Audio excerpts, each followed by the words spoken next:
Welcome to meeting number 127, the House of Commons Standing Committee on Government Operations and Estimates, widely known as the mighty OGGO.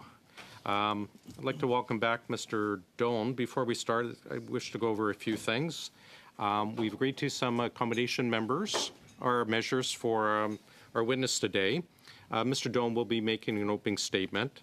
We're going to do a 5-minute break after the first round, a 5-minute break after the second round. After the third round, which will take us about halfway through, give or take, we'll provide a 10-minute break. And then after the round after that will be a 5-minute break. Mr. Doan, obviously, is appearing by video conference. He's accompanied by his counsel, and we will allow suspensions or breaks for Mr. Doan to refer to his counsel, at which time we will suspend the clock so you don't miss out on your questioning. Mr. Doan is aware that his counsel, though, has to remain off camera at all times. If any time Mr. Doan's health does not permit him to continue his testimony, the meeting could be suspended or adjourned, provided that Mr. Doan accepts that he will be required to reattend to complete the testimony in the future. Just on a different point, colleagues, I'd like to remind members that as with any testimony and documentation received by any parliamentary committee of this House, the proceedings today are covered by parliamentary privilege, which means that they cannot be used against any of us, including the witness, in a court of law in this country. This allows us to proceed to our inquiry with complete freedom. I refer members to the House of Commons Standing Procedure and Practice, 3rd edition, aka Boss Gagnon, aka the Green Book, page 89 to 95 for your reference. Mr. Doan, again, welcome back. We'll start with your opening statement. Go ahead, sir. Point of order, Chair. Yep. I have two, but sorry, Mr. Doan. I'll get you, actually, just in 2 seconds. Before we get to the first point of order, and then Ms. Vignola, normally we're quite a bit liberal with watching the clock. Today, I am going to keep everyone exactly to 5 minutes or 6 minutes, so leave time for an answer. I will be cutting everyone off exactly at that time. Mr. Brock? Yes, thank you, Chair. As I indicated to the last time that this witness appeared at committee last fall, that given the contentious nature of the evidence, that it would be prudent to have the witness sworn to tell the truth, and I'll be making that request again today. I was expecting that. I think Mr. Doan was probably expecting that as well. If we're fine, we'll turn it over to the clerk for that. And then we'll get to Mrs. Vignola. But let me just attend to this first, Mrs. Vignola. Sir? Merci, Monsieur le Président. No, sorry. I'm going to turn over to the clerk to just swear in the witness. Then I'll get to you, Mrs. Vignola. Sir? Thank you, Mr. Chair. Mr. Doan, with a hand on the religious text of your choice, well, you have two options. You can perform serment, an oath, or you can choose to make a solemn affirmation. What would you like to choose? I'll do a solemn affirmation. Solemn affirmation.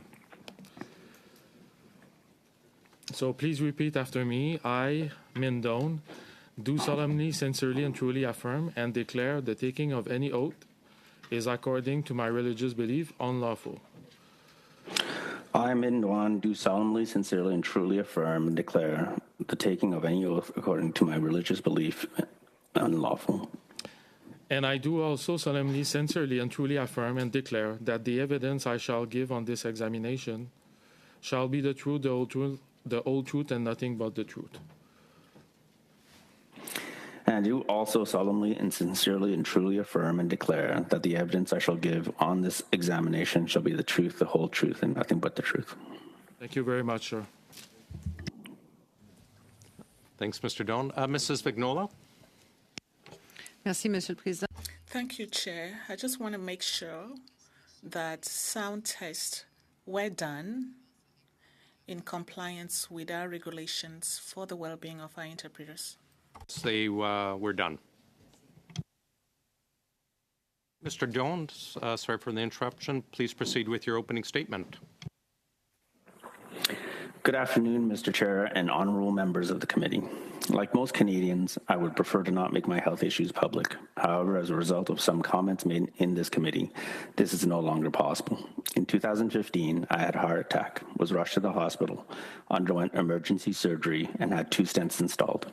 I have had attacks of angina since. Stress has direct and life-threatening ramifications for me, and I have been on medical leave since January of this year, and I'm still currently on medical leave. There is nothing convenient about heart disease. I am here today against my doctor's advice to avoid stress because I want to set the record straight on some points. Before speaking to the specific issues, I want to thank the committee for the accommodations it has extended to me, including delaying my appearance and for my appearance today. First, my involvement in the ArriveCan development. As CIO, my role is to provide strategic IT direction. My role was not to determine specifically how a program was to be delivered at an operational level. Once I made a strategic decision, responsibility for the technical implementation was delegated to a senior executive at the EX3 level to get the job done. Who chose GC strategies continues to be asked. The problem with this question is there are 2 questions and 2 answers, not one. I've already made clear at my last appearance that I picked a strategic direction to use in-house resources with staff augmentation. I'm accountable for that decision, and I stand behind it. However, I did not decide on a company. When I was presented with the 2 options, the staff augmentation proposal contained only technical information and did not include any information regarding GC strategies. They were never mentioned, nor did I make any decision to specifically engage them. This leads me to the other important question that isn't being asked. Who brought GC strategies on board? How are they even aware of CBSA's urgent need for an app? Who asked them for proposals or mock-ups? Who had a relationship with them dating back years before the pandemic? That clearly was not me. In sworn affidavits recently filed in the federal court by Mr. McDonald and Mr. Utano, I quote from Mr. McDonald's affidavit, Mr. Utano was involved in exploring options to be presented. The internal group of which Utano was part of ultimately recommended GC strategies as the solution. With respect to Deloitte, I also quote from Mr. Utano's affidavit, Deloitte would have developed the application entirely within their operation, while GC Strategies would employ a series of external programmers who would develop the application such that the CBSA could operate and modify the application once CBSA personnel were trained. Those are their words, not mine. I had no telephone calls with GC Strategies. I've seen reported in the Globe and Mail that others had hundreds of phone calls with them, not only during COVID, but dating back 2 years before the pandemic even began. I did not attend any events with GC Strategies, nor was I even invited to these events. Bottler's initial report supports that I did not have a relationship with GC Strategies. It also noted conscious efforts by members of my team to hide information from me. Secondly, on the allegation that I moved files around to intentionally delete emails to hide evidence, this is false. I needed to change my laptop because the battery in my current one was failing. When transferring files from my old computer to my new one, files were corrupted and emails were lost. I personally reported this to my team to attempt recovery of the emails. I believe CBSA still has these laptops and files in their possession. Everyone knows emails do not solely reside on a particular computer or laptop.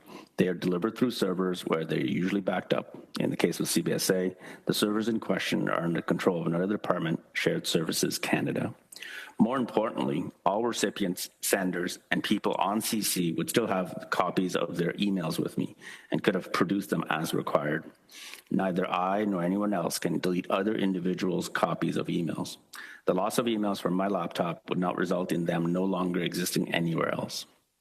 As a member of the executive team at CBSA at the time, I accept responsibility for the institutional and public service accountability for what occurs within the organization and learn from the findings and recommendations when policies and programs are not proceeded with according to the rules in place, as was highlighted in the OGGO and OPO reports. At the same time, when I delegate a task to be completed by those under my authority, particularly to individuals at senior executive EX3 levels, I should reasonably be able to expect that they will do so in accordance with all applicable standards, laws, and regulations, that they will flag to me things that require my attention. This is core to how delegation works. In this case, it appears my trust was misplaced. In hindsight, knowing what I know now, I should have asked more questions and challenged more of those reporting to me. For those failures, I take full responsibility. Thank you. Thanks very much, Mr. Doan. We'll start with Mr. Barrett for 6 minutes, please. Mr. Doan, you're the Chief Technology Officer of Canada. how long have you been working with computers and IT? Over 25 years. And you have training in computer science? I do. Do you have an accreditation? I have a bachelor's degree in computer science. Would you describe yourself as an IT expert? I would. You know how to code, secure data, program. You understand how computer networks work or operate?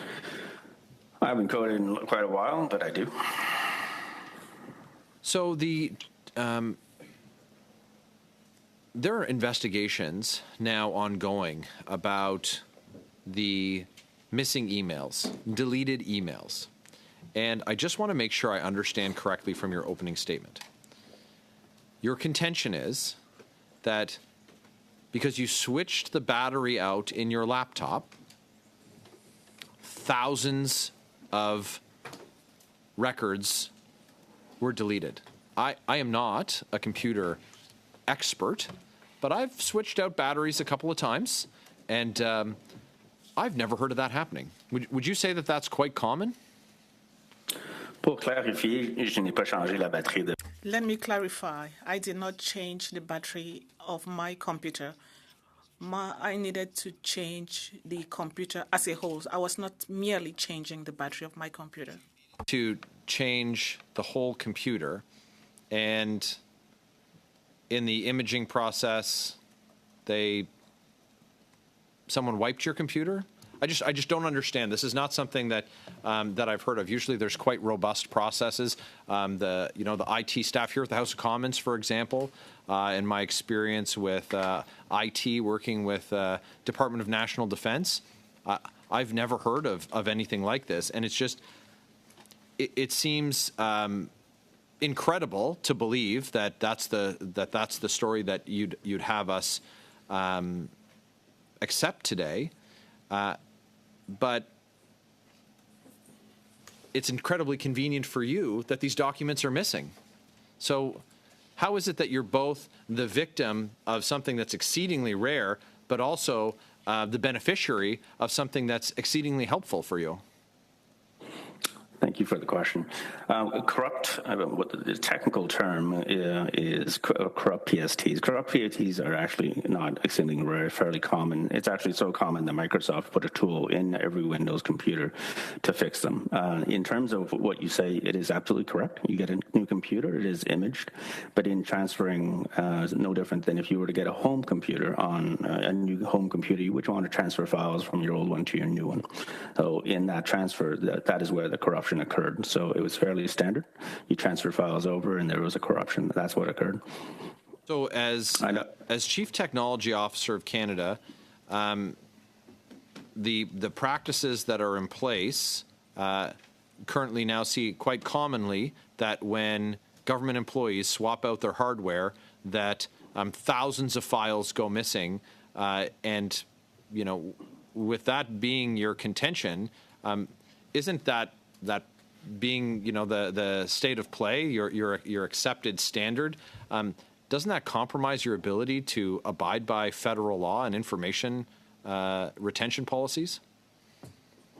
So when this occurred, I was not the Chief Technology Officer of the Government of Canada. I was the CIO of CBSA. And in terms of the question that I failed to answer earlier, you asked is it convenient for me? I don't know how having my files corrupted would be convenient to me in any way at all. So in terms of your other question, how often does it occur and is it a common occurrence? I think corrupted files is a common occurrence. How often does it occur when different government employees change laptops or computers and that occurs? I could not speak to that. A minute and a half. The destruction of emails and other documents, of course, are relevant to the information requests as it relates to allegations about your involvement in the $60 million Arrive scam and involvement with GC Strategies. Of course, the destruction would be to your benefit if you were attempting to cover up your activities, attempting to camouflage things that you had done.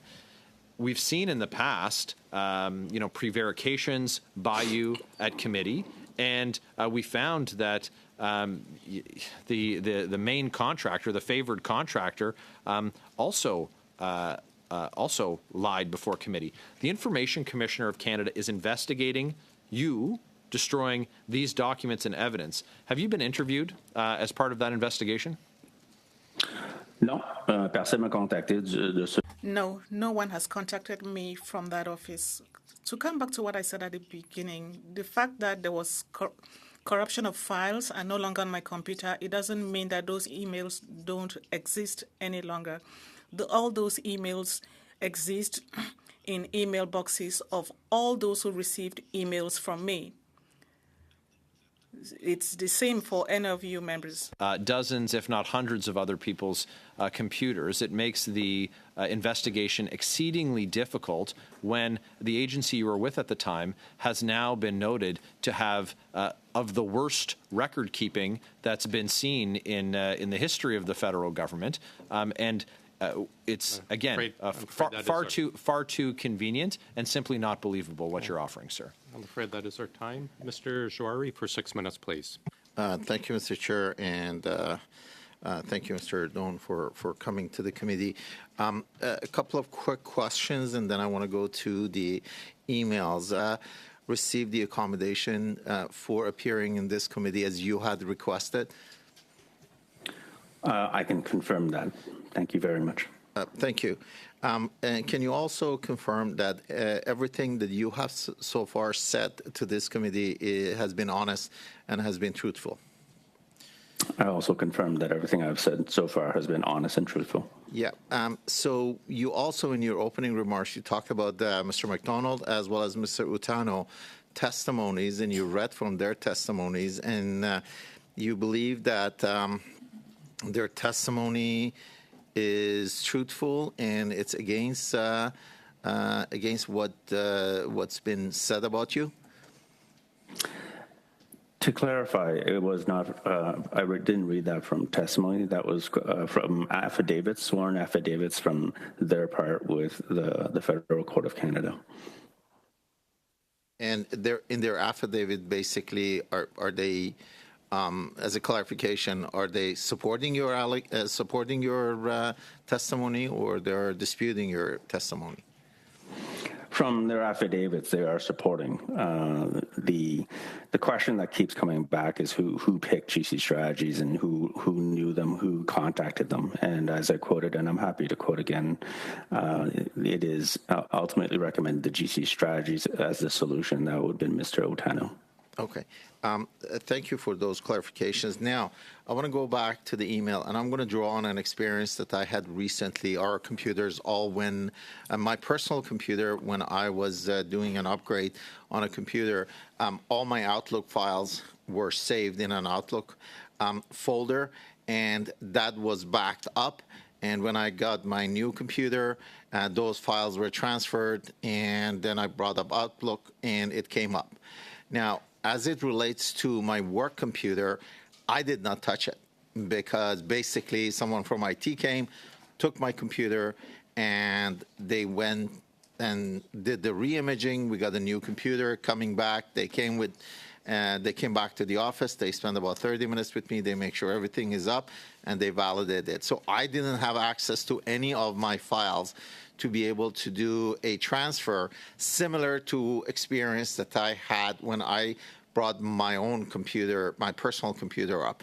Now, why would you, given the fact, and I understand the fact you're IT savvy, why wouldn't you go to the IT and tell them, hey, look, here's my computer, the battery is dead. Can you get me a new computer and please take care of it?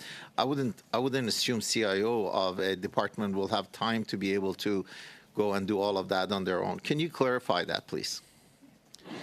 Yes, of course. As was previously alluded to, I've been in technology my entire life. I'm a proud technologist. I'm a proud geek and nerd around that.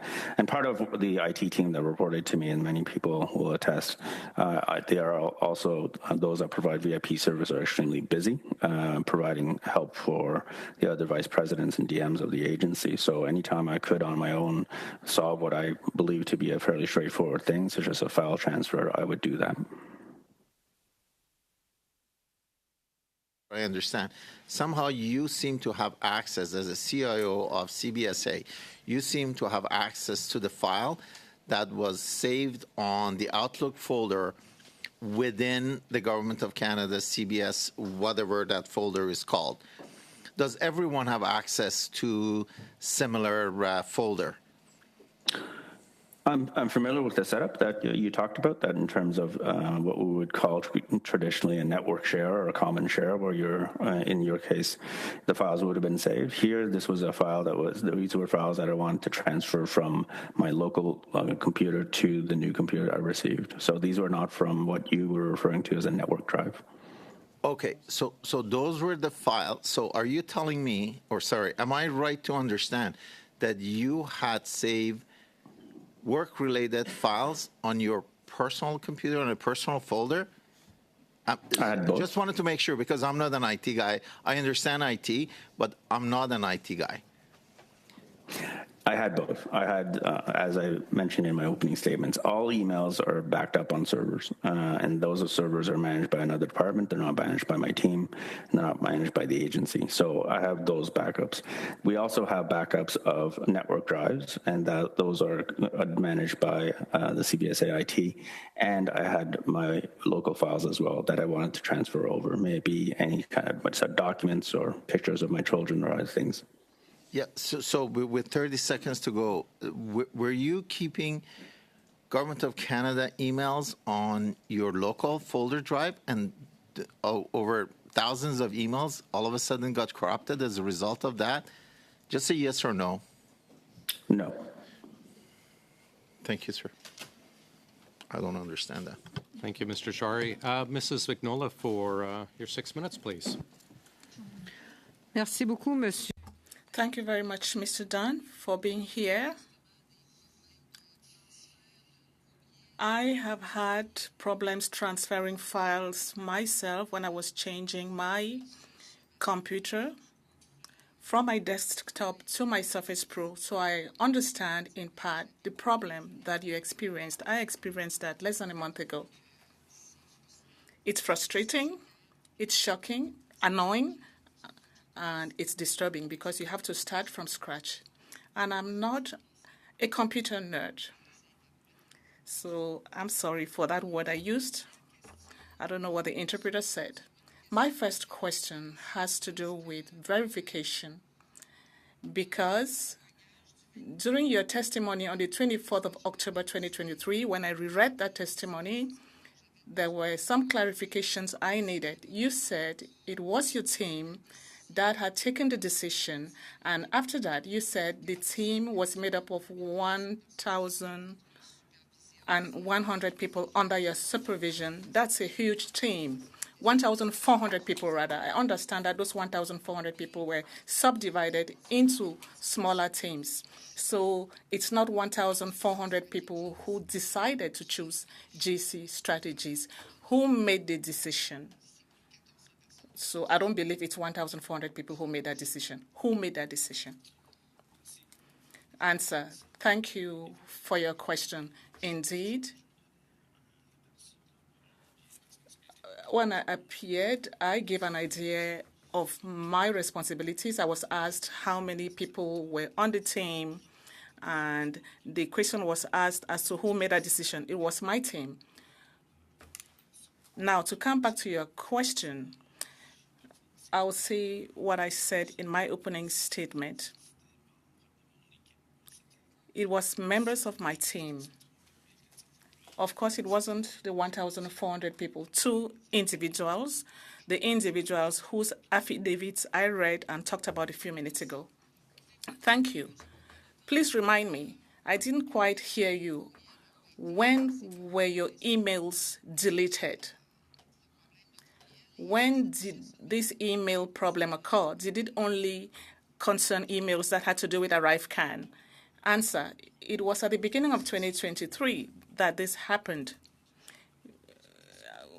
Well, I did answer that question, so you heard me well. Now, to come back to the question that was asked by the member before you, it was not my personal computer. We do not have the right to work with our personal computers. It was a computer from the government of Canada, from the CBSA. But thank you for giving me the opportunity to clarify that. Question, were these only ArriveCan emails that were deleted, or were these emails that concerned many issues? Answer, when the files are corrupted, it's random. So it's not only files concerning a particular issue. These are technical corrupted files. Now, let's come back to your testimony of the 24th of October. During your testimony, you said you were not the one who had made the decision. You had not been informed of complaints made by Butler, and that in the case of Butler, you were not made aware of the complaints that were lodged. What could be done to at that time you said you didn't know what could have been done to improve the procurement process. So now, what were your tasks as Chief Information Officer at the time? Now, let me come back to the point you raised before. I had 1,400 employees, 6 directors general. I was accountable for systems of the agency, but for all the tools that were used by the agency. So with the delegation of authorities, I had to focus on strategy, particularly technical strategies, and not on policy. I worked with colleagues, vice presidents, other vice presidents, and so on, and we determined the technical strategies. And I also trusted my directors general, depending on the situation, that they would find the best possible means of delivering on our objectives. I also had to inform myself or find out if they needed my help or if they needed to warn me about something I needed to know. So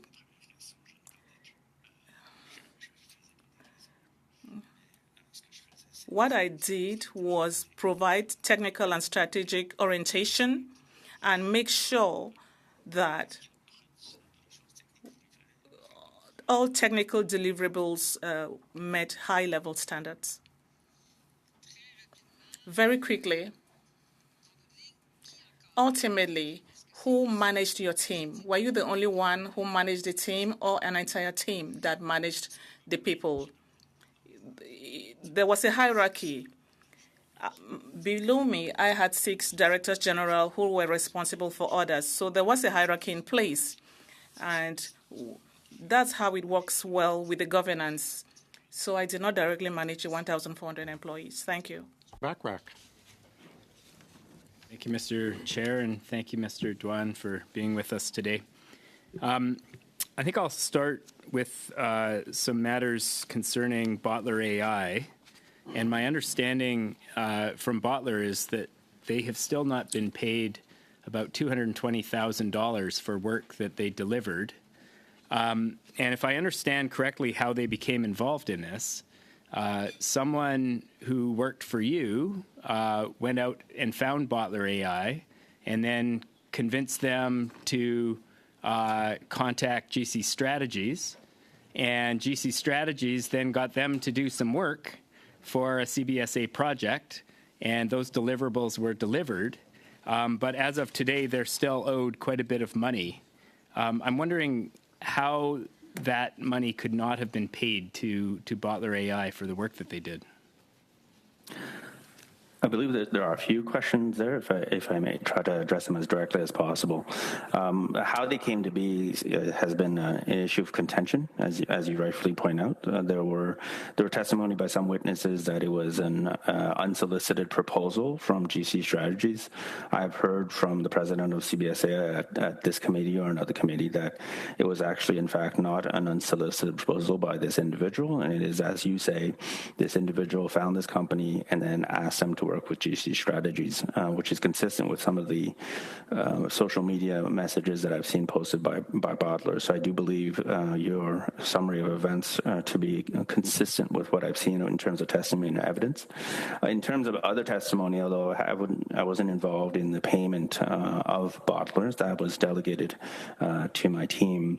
What I'd heard from early testimony back in the late fall is that my understanding that they were paid for the 2 out of 6 modules that they had delivered, and that the contract was stopped. I would, unfortunately, I don't have a lot of details in terms of what payments were and were not made. I would perhaps redirect that question to CBSA, who would have all the details of which invoices and which modules were paid. But my understanding from testimony here was that they were paid for the work that they had completed and accepted. So I guess the confusing part, Mr. Duan, is that if they delivered 6 modules and got paid for 2, what about the other 4? And I think that's where the contention lies. And I don't know if these are questions that you can answer, given your relationship to this work. But as I understand it, they were clearly asked to deliver all 6 of the deliverables, and they delivered all 6 of them, and then they were only paid for 2 of them. Is that your understanding of what's being alleged? C'est pas ma compréhension de qu'est-ce. That is my understanding of what happened. From what my information comes from what I heard from the other committees. I think there was an agreement for a pilot project that was going up to 6 modules. The client, given the nature of what they're working on, sexual harassment, AI, human resources. From what I understand is that of the 6 modules, they delivered on 2 that were accepted, and then the work stopped. So my understanding is not that they delivered on the 6 modules, but maybe my knowledge is not based on the most recent information, but my knowledge is based on what I heard in committee. Mr. Duan, last time you were at committee, you said that your role was IT, not procurement. Which is something you've reiterated today. The Auditor General found that CBSA failed to use their procurement directorate to procure GC Strategies, but instead the Information Science and Technology branch worked directly with PSPC for contracting it. If, like by your own admission, you're not a procurement expert, why did you elect to not use the procurement experts in the CBSA procurement directorate? Thank you for the question. It was during a time of a pandemic and emergency. I go back to what my opening statement and what I've said. I did not make that decision not to go through the procurement directorate. The decision once I've made the decision on direction for staff augmentation, the procurement itself was carried out by my delegated DG. Moving on to some of the questions around, this is from a line of questioning from Mr. Barrett at one of our last meetings. And this is in which Mr. Barrett was questioning around the invitation to dinners or activities with vendors. And I believe this, Mr. Utano, Mr. McDonald indicated that he had been invited to dinners and that he had disclosed this to his supervisor. Mr. Utano says, the short answer is I was at one dinner and that was disclosed to my boss, who was Min Duan at the time. Did Cameron McDonald or Antonio Utano disclose these to you? I've only what were they called? Whiskey tastings and meetings at Lansdowne and other pubs. I've only learned of that recently as they came up in either the Globe and Mail or committee. Mr. McDonald did not disclose or ask, and that was something I've also seen in the OAG report. So they did not ask for permission and to attend these whiskey tastings or their meetings with, I believe, GC Strategies. Thanks very much. That ends our first round. We're going to suspend for 5 minutes exactly, and Mr. Kusmerchuk will do your voice check right now.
We'll do this round and then do another 5-minute break. We'll start with Mr. Brock for 5 minutes, please. Thank you, Chair.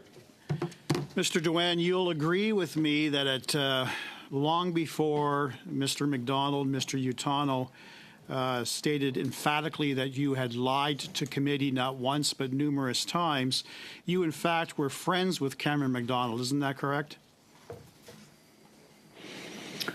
I would consider him a very close colleague that I got along with. Yes.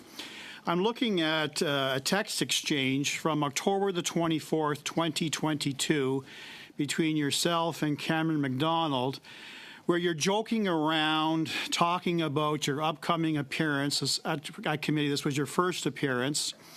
You were joking around saying, my first line at committee next week, Tina made me do it. My second line, Cameron McDonald, Mac, not Mick, Mr. Speaker, did everything behind my back. You were joking. Mr. McDonald knew you were joking. Mr. McDonald said, yes, this entire thing is brutal.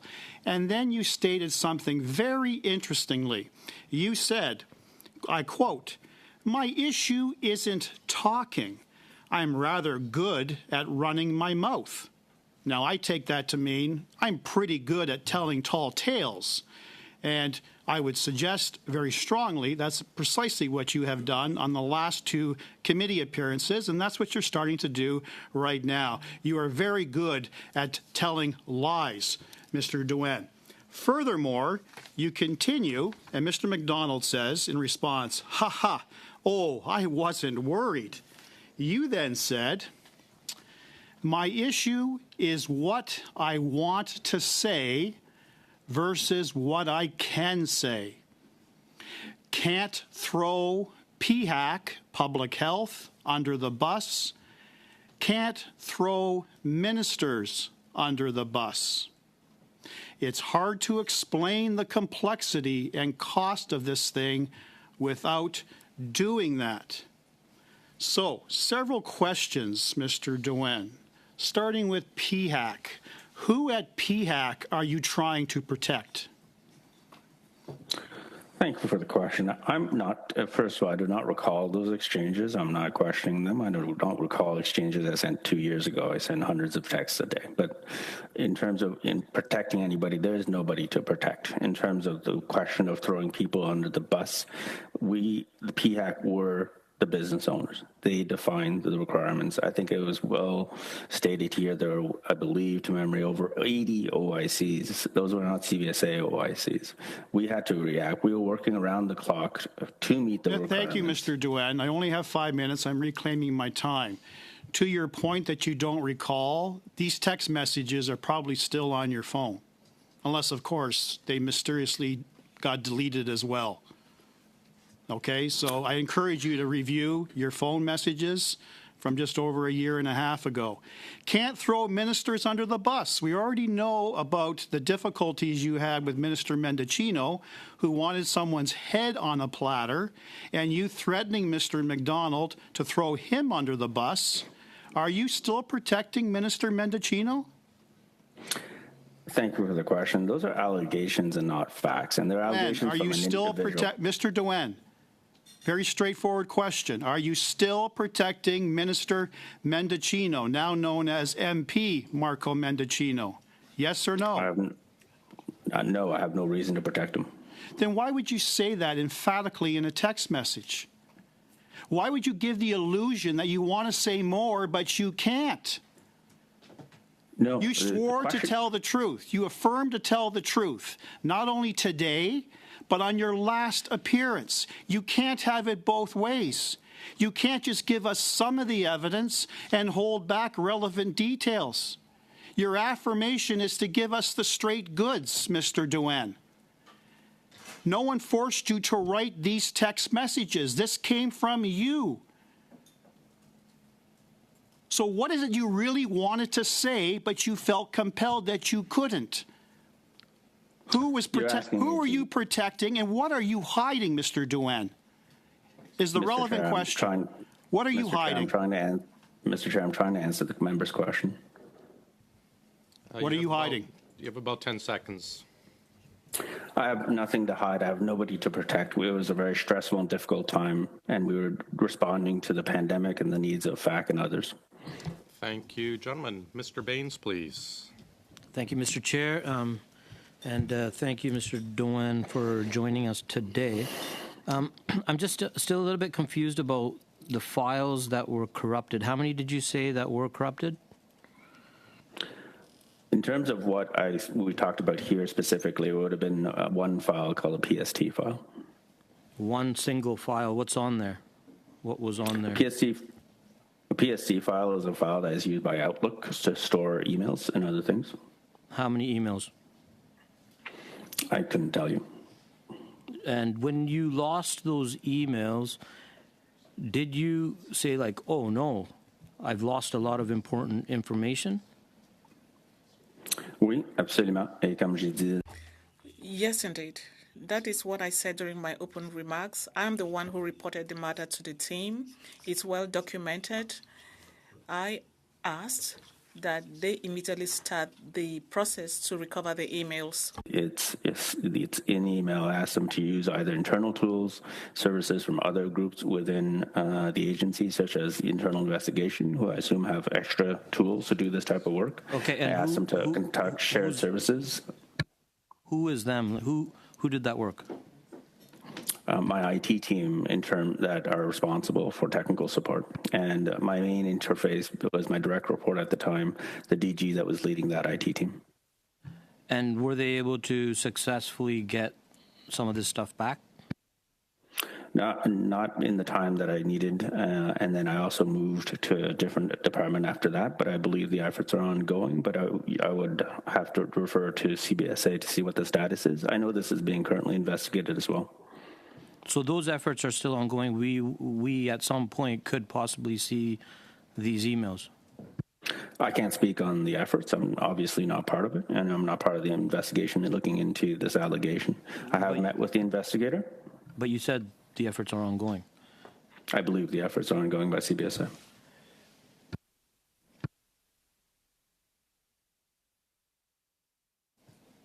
Sorry, who's Diane Daly? If memory serves, she was somebody that was in charge of financials or procurement under Mr. McDonald, and then subsequently under Mr. Utano when Mr. McDonald left, would be my memory. And did you have a working relationship with Ms. Daly?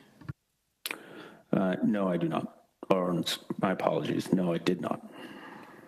Were you then surprised to hear Christian Firth of GC Strategy say that Diane Daly was the public servant he met with where he was allegedly able to negotiate or provide technical recommendations for the original Arrive Can contract?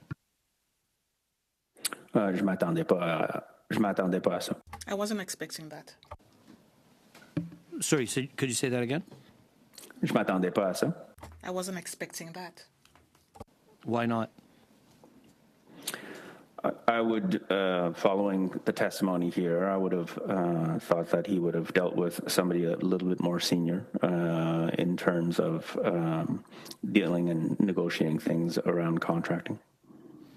So Ms. Daly was a junior level officer in her work?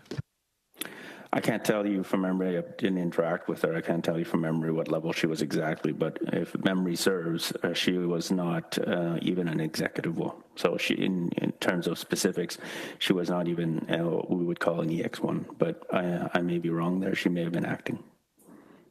So who would be the appropriate person Mr. Firth should have been talking to? Talking to in terms of what, in what context? You just said that you didn't expect that because you wouldn't expect him to meet with someone at her level. It would be somebody else. Who would that other person, the appropriate person, be to work on something like negotiating a contract or providing technical recommendations for this Arrive Can? I think what the OAG and others have shown to answer your question is that I don't know that there were a lot of appropriate contacts, but that's just based on what I've seen in reports in the Globe and Mail. In terms of also what I've seen in testimony and evidence is that his usual contacts would have been more Mr. McDonald and Mr. Otano. Okay, thank you. Thanks, Mr. Baines. Mrs. Vignola for 2.5, please. Merci. Thank you very much, Mr. Chair. Let me come back to what you said in the past when I asked my questions. How come could you explain the fact that when Butler complained for the first time by email to Mr. Utano did not inform you, considering that he was directly reporting to you? He should have informed you, if I'm not mistaken. Thank you for the question. That comes back to something I said. Delegation works in that decisions are taken at different levels of the hierarchy. Different people can take different decisions. We assume that when those decisions are taken, the codes of practices are respected. So there's common sense respected. And when there's an issue, they have to tell me that there's a problem. I am managing it, but you must be aware of it, or I am not able to manage it. But I heard that efforts were made to hide a number of things from me, from what I heard from Butler, and things were not brought to my attention. Knowing what I know now, I think that he should have raised the matter with me. He could have said, I'm not dealing with that. He could have told me, boss, I'm taking care of that. But I need you to know, if you want me to do something else, I will do so. Thank you. In their testimony, Mr. Utano and Mr. McDonald said they were victims of harassment, or they may have been used as scapegoats to protect other people, including yourself. What is your reaction to these allegations and to the fact that Mr. Utano and Mr. McDonald are also accusing Butler of fraud? How would you react to these testimonies and allegations that have been made towards you and towards your management and testimony? I'm afraid there's no time left to respond, but perhaps we can get back to that in Mrs. Vignola's next round. Mr. Bachrach for 2.5, please. Thanks, Mr. Chair. Just returning to this question of dinners and entertainment with ArriveCan contractors, and getting back to Mr. Utano's response to Mr. Barrett at a previous meeting. He says, the short answer is I was at one dinner and that was disclosed to my boss, who was Min Duan at the time. In fact, my boss was present. Mr. Duan, were you indeed present at this dinner with ArriveCan, at least one ArriveCan vendor? Thank you for the question. I was at a conference in Washington, D.C. that was put on by Amazon Web Services for public sector. At the end of I had approval from my superior to attend this conference, as was Mr. Utano. We were using AWS as our cloud service. And at the end of the last day of the conference, it was presented to me that there would be a group dinner with the Canadian delegation. So myself and Mr. Utano attended that meeting with AWS. They picked up the tab. In the moment, I didn't push back. And because of this, I did not claim my meal for that dinner as part of my travel expenses. Dinner disclosed as per the rules for disclosure? It was part of a conference, and it was at the end, a conference that I had approval to attend. So I did not disclose that afterwards. So you had approval to attend the conference, but not to go for a dinner with an ArriveCan contractor who subsequently picked up the tab for that dinner. I guess it seems, if the rules are that you have to disclose when vendors buy you dinner, in this case, very clearly the vendor bought you dinner. It happened to be at a conference, after a conference, actually. Like, do you feel that you were acting within the bounds of the disclosure rules? In terms of the conference, it was something that I had approval to. But to answer your question, it is something I regret. I should not even in the context of a group setting, as part of what was presented as a Canadian delegation, I should not have accepted that dinner, and I should have disclosed it. Thank you very much. We'll now go to Mrs. Block, please, for 5. Thank you very much, Chair. Mr. Doan, you have appeared at this committee twice before, and unfortunately, you have been evasive and refused to clearly answer direct questions, and we're seeing that again today. This has resulted in you asserting falsehoods, which have been refuted since your last appearance by witnesses that have since attended this committee. During your appearance on November 14th, 2023, and again today, in your opening remarks, you stated in relation to the 2 options for ArriveCan that were presented to you that there was no company associated with the second option. And that's a quote from your testimony on November 14th. And this was in reference to the GC Strategies option, which I believe you reiterated again today. However, Mr. Doan, we have been given the slide decks of the 2 options which were presented to you, both the Deloitte slide deck and the GC Strategies slide deck.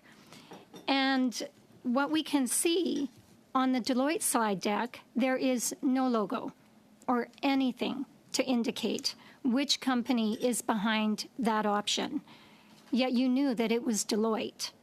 On the GC Strategies slide deck, there was the logo of their primary subcontractor, Distill Mobile. Yet you claim to have had no knowledge of which company was responsible for this option. Why did you lie to this committee at that time?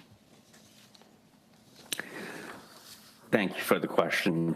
My opening statement, I was very specific that there were no mention of GC Strategies. I did not say there were no company logos. I did hear testimony about this Distill Mobile. When I went back into the records after hearing that testimony, there are many versions of that particular deck that you spoke of that was developed in a very short period of time.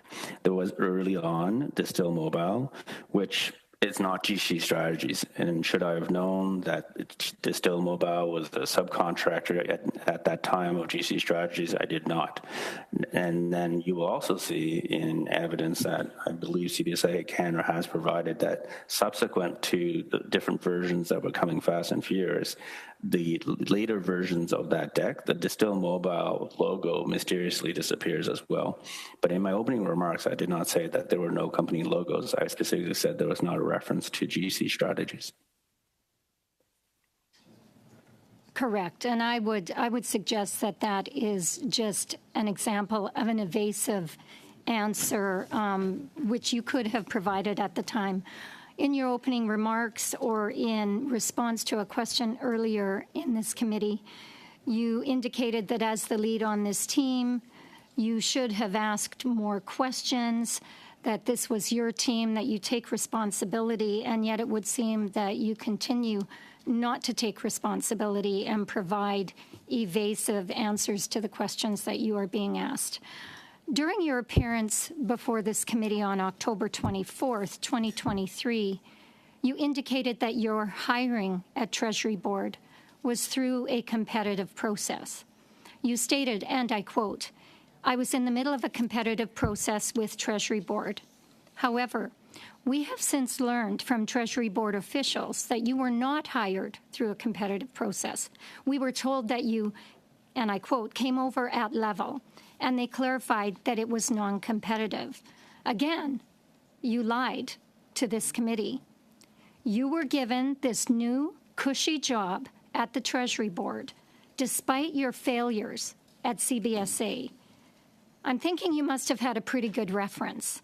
Could you share with us today who your references were for your move to the Treasury Board? Those were not my statements. The question was, did I receive a non-advertised? I did. I was an EX4 as CIO at CBSA. I was in a process for an EX5 with Treasury Board, and this can be verified. I was at the interview stage. That is when CBSA learned that it was in a EX5 process, and they counter-offered with a non-advertised EX5. So this continues to be consistent with what I said last time. Then when I moved over to as the chief technology officer, it was a lateral. It was not a promotion. It was a lateral move. I was already in EX5. Mr. Chair, That is I our asked. time, I'm afraid. Ms. Atwin, please. Thank you very much, Mr. Chair, and thank you, Mr. Dwan, for being with us. I'd like to go back to the text message exchange that Mr. Brock was referring to. I'd like you to expand, if you would be able to, this idea about not being able to throw PHAC under the bus or throw ministers under the bus, and specifically the part about it's hard to explain the complexity and cost of this thing without doing that. Please, for the sake of all of our understanding, can you explain the complexity and cost of this, and specifically what you were alluding to? Again, you don't remember this exchange, but I think you can read into it now that we really like this information. So could you please explain that? Thank you for the opportunity.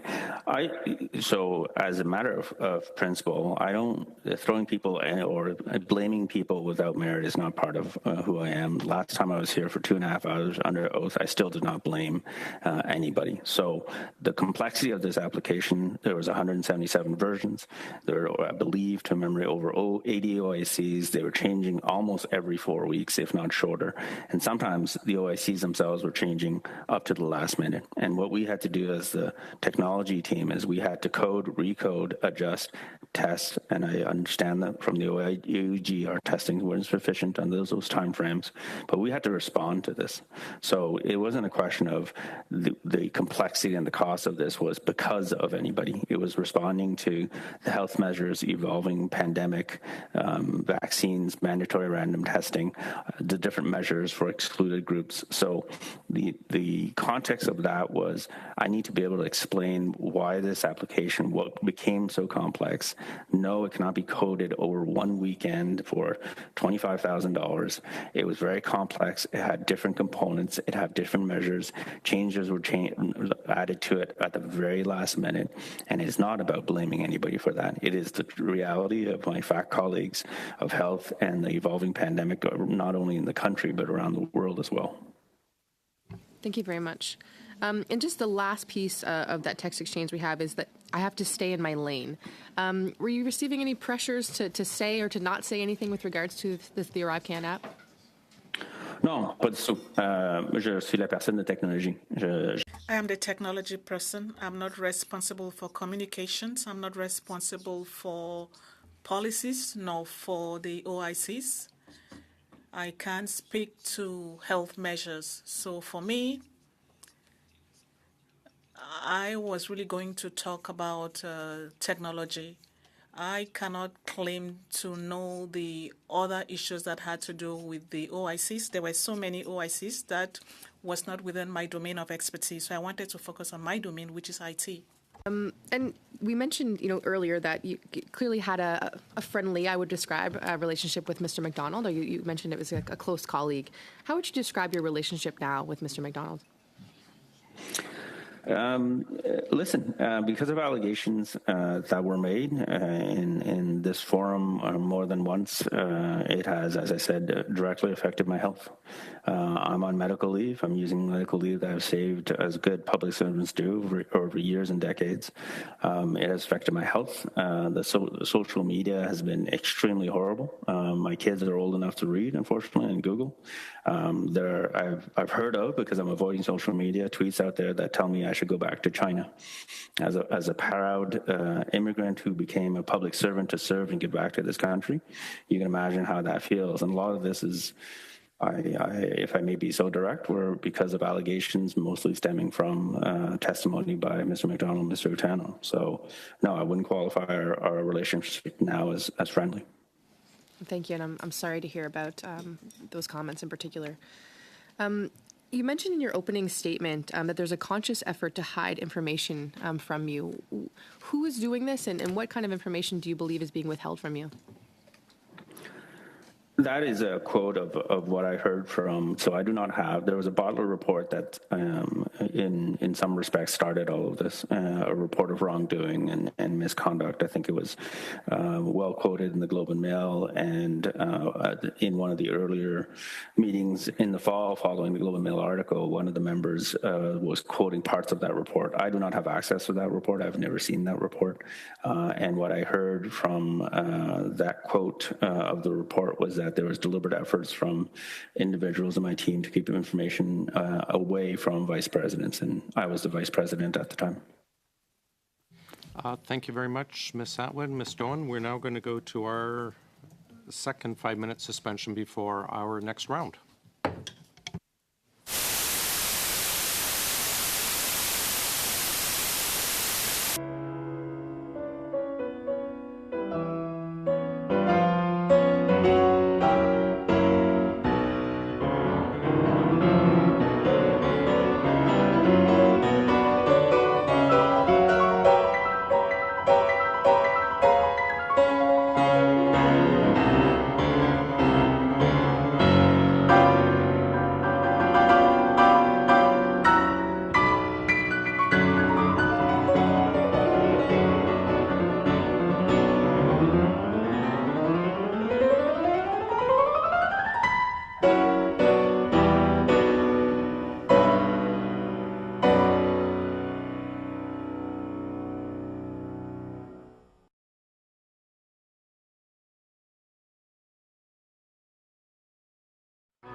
Doing one more round, then we'll get to a 10-minute break. We're starting with Mr. Genuis, then Mr. Souza. Go ahead, Mr. Genuis, for 5 minutes.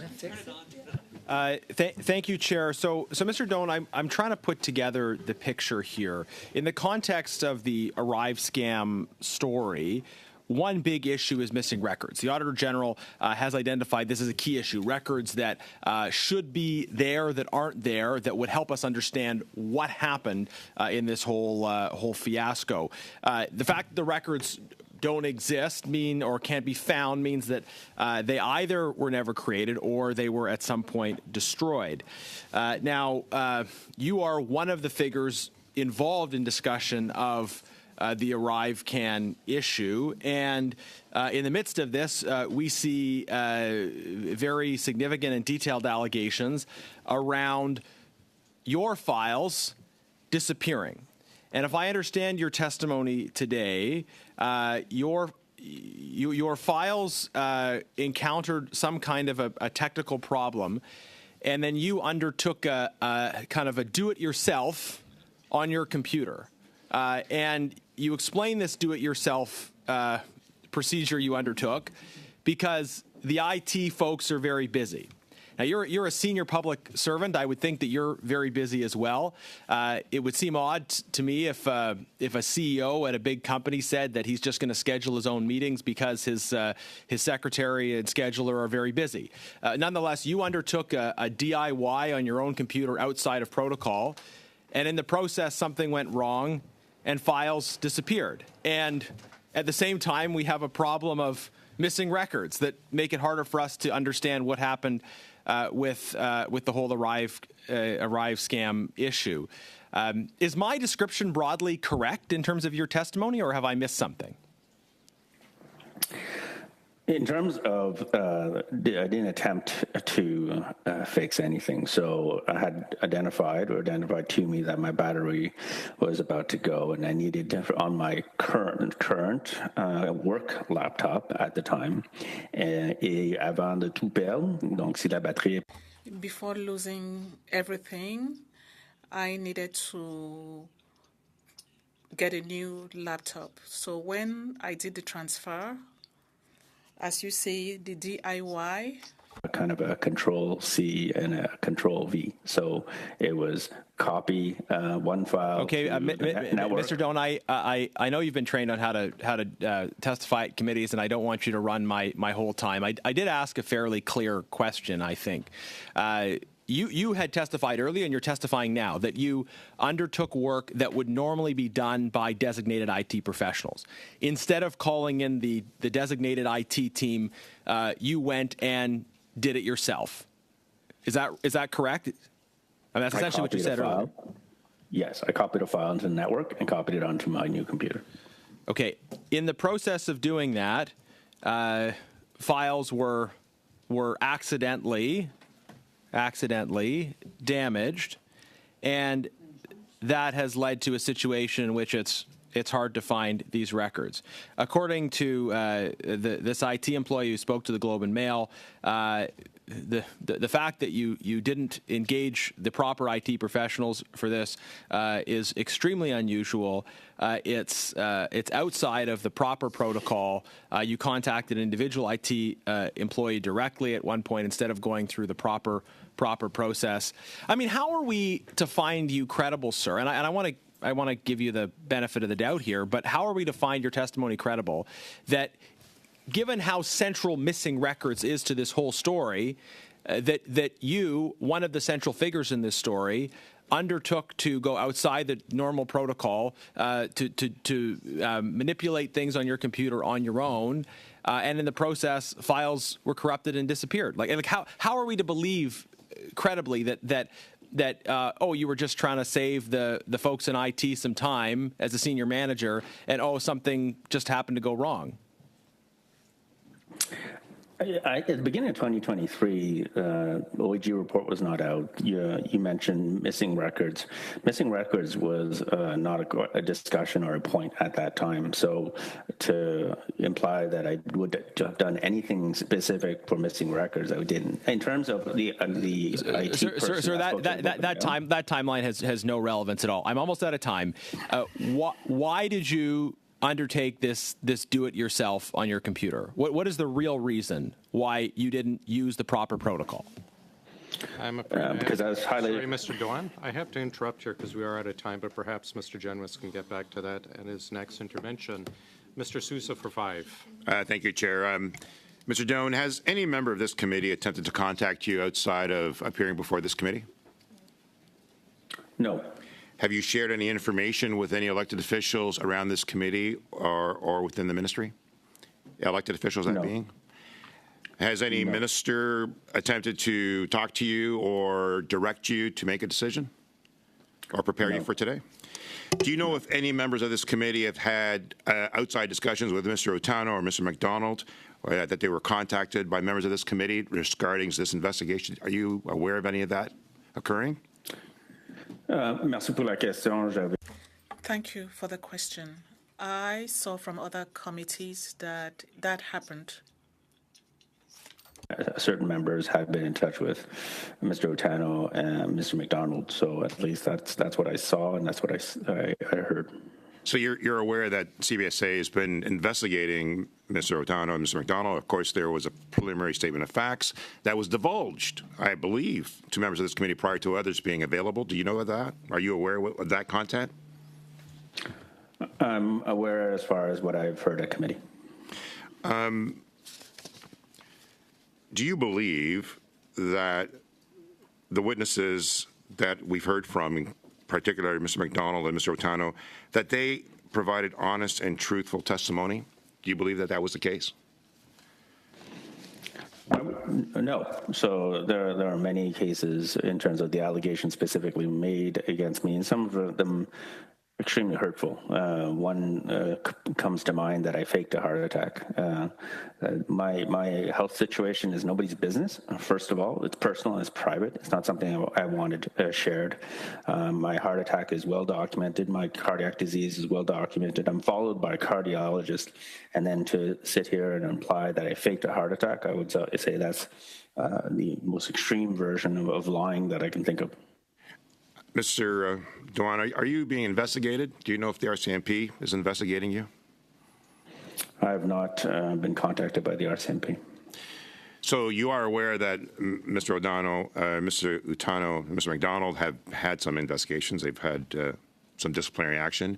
You're aware that members of this committee have decided to go out and beyond the scope of this committee to directly deal with them during an investigation by the Auditor General, the Ombudsman, and of course CBSA. Do you feel that that's an obstruction of the investigation? Do you feel that that's putting at risk, ultimately, the truth that we're trying to get down to? I couldn't opine on if that's an obstruction. I do wonder why certain things are occurring the way they are, why the flow of information from these witnesses and perhaps some privilege that they have of sharing information that I do not, or previous information. But I couldn't opine on if that's on obstruction of justice or not. That's not really my domain of expertise. Your domain, though, is around IT. And you've been talking at length today about losing, and you've talked about the corrupt file that has gone missing. But you have already stated that that file is available, either on the cloud or on the mainframe or something. So advise this committee what is required now to retrieve the missing file that exists. It doesn't exist on your computer, but it exists elsewhere. What is required to retrieve that? Thank you for the question. So to my knowledge, CBSA still has my old laptop and my new laptop, including any files on there. There are quite a number of recovery services available, either the private sector and others, to recover files and hard drives that have even been burned. There are services available. What services CBSA has undertaken so far, I can't speak to. I'm not aware of, although I know there's an investigation. And I think more importantly, as I said at the beginning, these emails do not only exist on on this laptop. Anybody I sent an email to, anybody CC'd would still have copies. Anybody that sent me emails that they would like to provide as evidence, even if they were assumably gone from my laptop, they could provide, say, I sent this email on this date to Mr. Don, and all these other people CC'd would have a copy as well. So there are a number of measures possible, as well as some of the backups that would be available on shared services servers, because the email was not managed by CBSA. So if we were to seek out and reference that file in the name of McDonald Dwan, we can find it. It's available to us?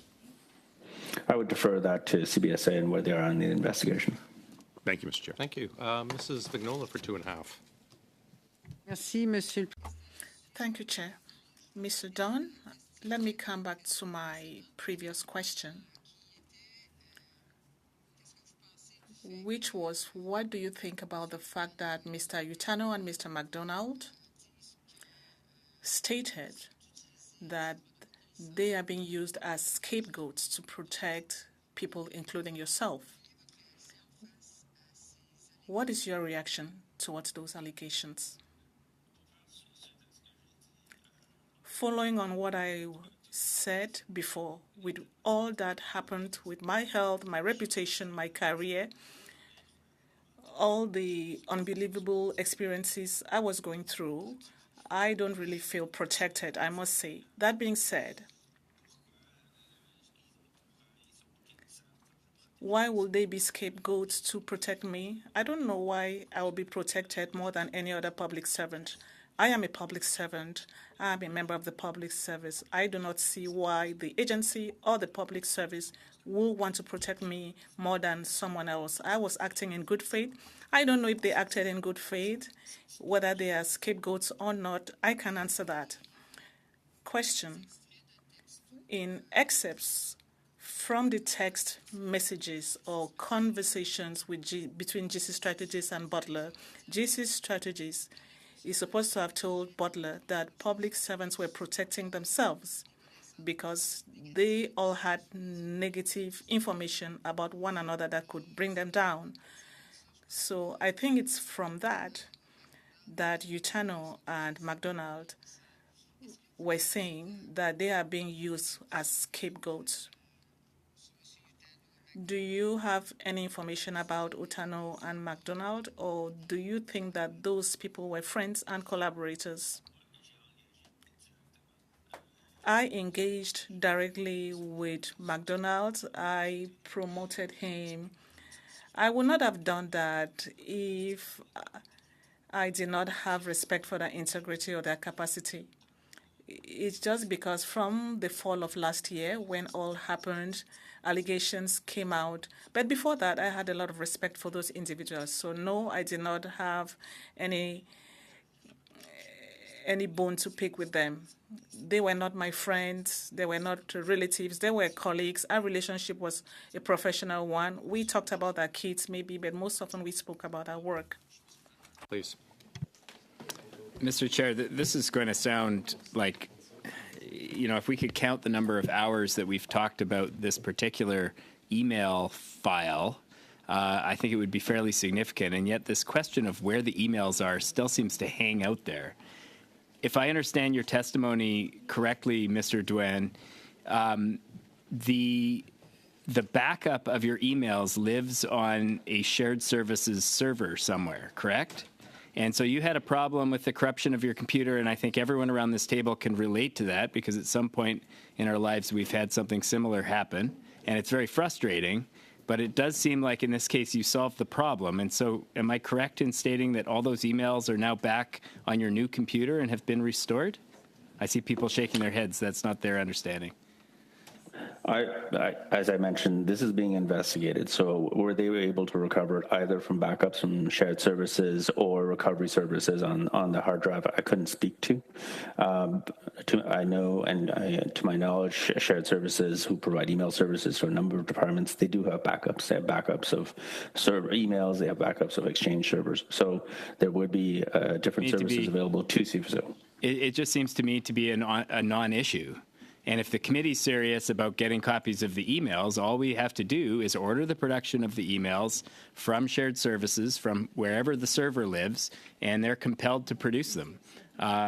It seems as simple as that. So perhaps we can talk more about whether that's necessary and whether that's something the committee wants to pursue. But it does seem like we've spent a fair bit of time trying to figure out the personal IT travails of one individual. Moving on to another topic, Mr. Chair. How many seconds do I have left here? 35. 35. I'm wondering about the processes that you know, if my understanding of this conversation is essentially that you had people working under you at CBSA who were responsible for all sorts of things, but you couldn't really track what they were all doing because there were so many of them and they were doing so many different things. What processes, like as a supervisor, there must be processes and protocols by which you exercise accountability for the work of the people working under you. What processes and accountability systems were in place and did you follow in order to ensure that the people working for you weren't breaching protocols and rules and all of these sorts of things that we've been talking about? Yeah, and I apologize, but we're past our time, so perhaps we can get back to it in 25 minutes for Mr. Bachrach's next intervention, if you can give it some thought, Mr. Doan. We're not now, sorry, going to go to Mr. Barrett for 5 minutes. I want to follow up on Mr. Bain's question. Chair, does the committee agree to send for the recovery request referred to by Mr. Doan?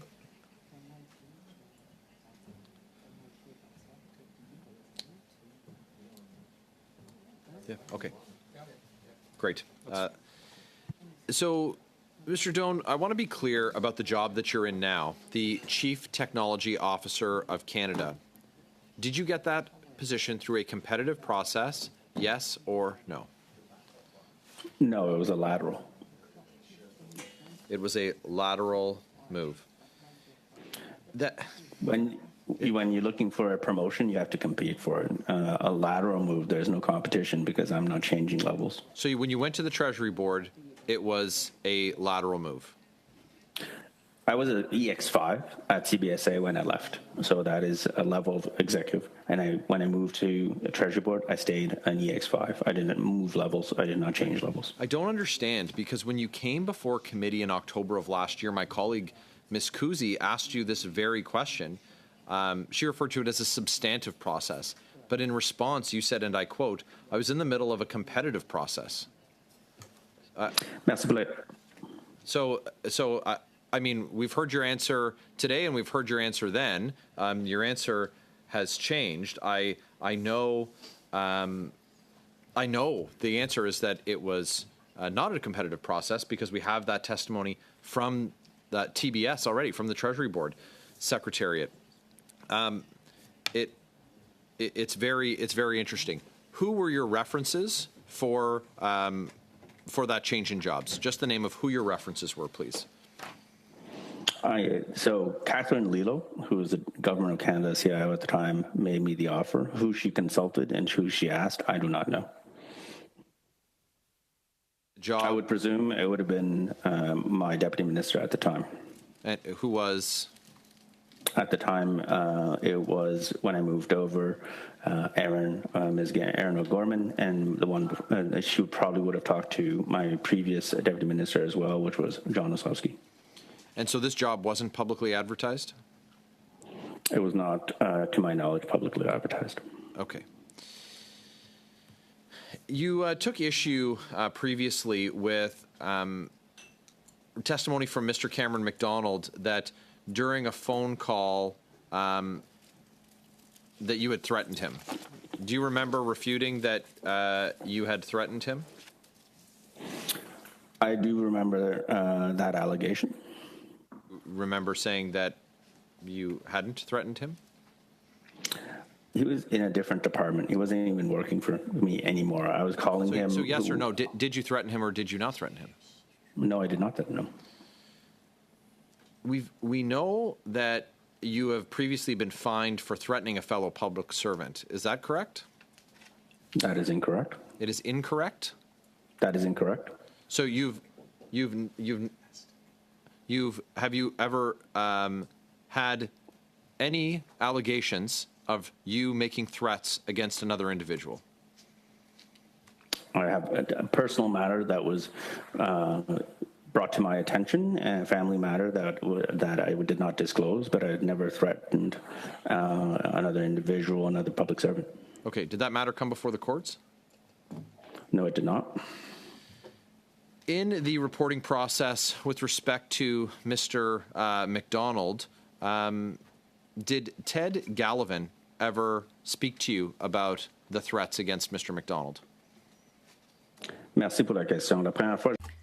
Thanks for the question. The first time I heard about those allegations of threat is when Mr. McDonald came to this committee in the fall of 2023. That's the first time I heard about that. Chair, I'll just ask for a little bit of extra time because the witness is switching back and forth, and so it's taking translation extra time. Well, I'm not sure if he's doing it for my benefit or for his, but it's... You're burning up your own time, but why don't we continue? Yeah. Yeah, thanks very much, Julie. Appreciate the attempt at help there. Multiple times at the committee, we've heard you give answers that aren't clear, sir, looking to you both use up time and to be unclear in what it is that you're trying to say. We've seen the text messages that you were concerned about throwing a minister under the bus, and you and Cameron McDonald getting your stories straight. Why was that your priority instead of just simply telling the truth to parliamentarians who were asking you questions? Very brief answer. I don't remember trying to get my story straight. I was actually calling Mr. McDonald for facts that we do not have, and frankly, to this day, the investigation is ongoing, which is who brought GC Strategies into the CBSA. So I was not trying to get his story straight. Nobody at CBSA at the time can answer the question. He was closest to it. He was the DG in charge reporting to me, and I called him for more information. He cordially, after this alleged threat... Gentlemen, let us our time. Mr. Kuzmirchuk, please. Thank you, Chair, and thank you, Mr. Doan, for appearing here today under difficult circumstances. In his previous testimony, I want to go back to the issue of deleting emails. In his previous testimony in front of this committee, Mr. McDonald said, and I quote, "I'm very concerned that thousands of emails have been deleted to hide the truth." And he goes on to state, my last comment would be just this. I think it's pretty clear that tens of thousands of emails were deleted by Min Doan. I just wanted to ask you, would someone with the technical expertise as Cameron McDonald, would he be aware that emails deleted on a laptop would still exist, as you say, on a server? Yeah, it would exist both on a server and, as I mentioned in my opening statement, they would exist on every other computer and laptop that they would have received. My question, Mr. Doan, is would Mr. Cameron be aware, having with his technical expertise, would he be aware that those emails could still be retrieved if someone wanted to retrieve them? Would he know that? Thank you for the question. You'll understand if I'm not inclined to suppose what Mr. McDonald is or is not aware of. Okay, I understand. Would someone with a with expertise, technical expertise, IT expertise, background, would they know that, is it fair to expect that they would know that, again, emails could be deleted on a laptop but yet still exist on a server and still be able to be retrieved? I would assume someone with rudimentary knowledge would know that, especially when it comes to government servers. And it comes to, you can't delete anything from the internet. You can't make an email disappear once it's sent or received. You cannot do that. It's just it is impossible. So anything that I said is sent, there are backups of backups, there are backups of servers, depending on if multiple servers are involved. Each server has their own backup routine, and emails exist everywhere. You just cannot make an email disappear because you delete it on your laptop or computer. I guess the reason I'm just asking the question is I'm wondering why someone like Mr. McDonald, who has IT expertise that I imagine is beyond basic rudimentary IT expertise, would talk about deleting the deletion of emails, and perhaps not be aware that those emails could be retrieved at will. That's the reason that I was asking that question to you. I wanted to ask you, Mr. Doan, as well too. We've heard in previous testimony that Mr. Firth from GC Strategies, there's accusations that GC Strategies was working with public officials to design bid criteria or recommend bid criteria. Is this appropriate in your experience for a vendor to approach and work together with a public servant on bid criteria? Merci pour la question. J'avais lu les mêmes. Thank you. I found the same thing in the OEG's report, and the short answer is no. It's a competitive process, but by the nature of the competition, it's open to many people. And here, if one person influences the terms of the competition, there will be a competitive advantage. So the short answer is no. It's not an acceptable practice in the government and elsewhere where there's a competition. Okay, thank you. In his previous testimony, Mr. Otano stated, and I quote, "We were not responsible for signing contracts as we did not have contracting authorities. We were not responsible for selecting GC Strategies to work on ArriveCan. This was Mindone's and John Osofsky's decision." Can you speak to that? Yes. So, as I said in my opening statement, there are sworn affidavits with the Federal Court of Canada where Mr. Otano contradicts, and Mr. Otano and Mr. McDonald contradicts what you've just read back to me. And their affidavits are very clear. They found GC Strategies. They were the best among those that they were looking at, and they recommended GC Strategies. This is their sworn affidavit with the court. With respect to contracting authority, I think that is... there are many sides to that question. So in terms of what your delegation limits are, you can be the contracting authority and the technical authority.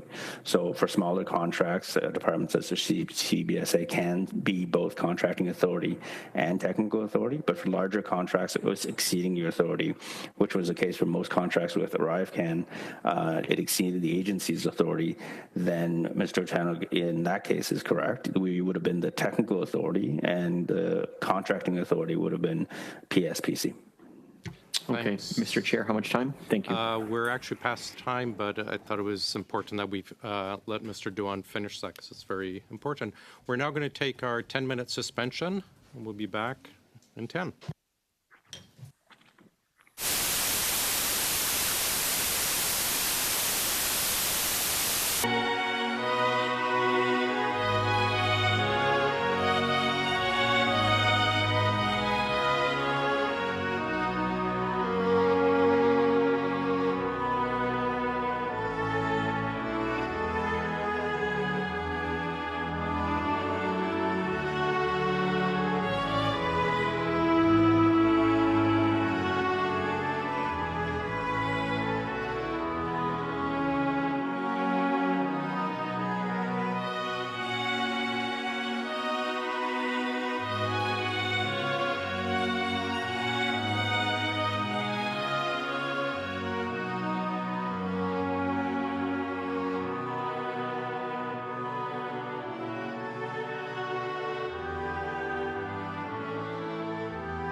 We are back in session. Thank you, everyone, for your patience. We're starting with Mr. Brock for 5 minutes. Then we'll have Mr. Jawari. Go ahead, Mr. Brock.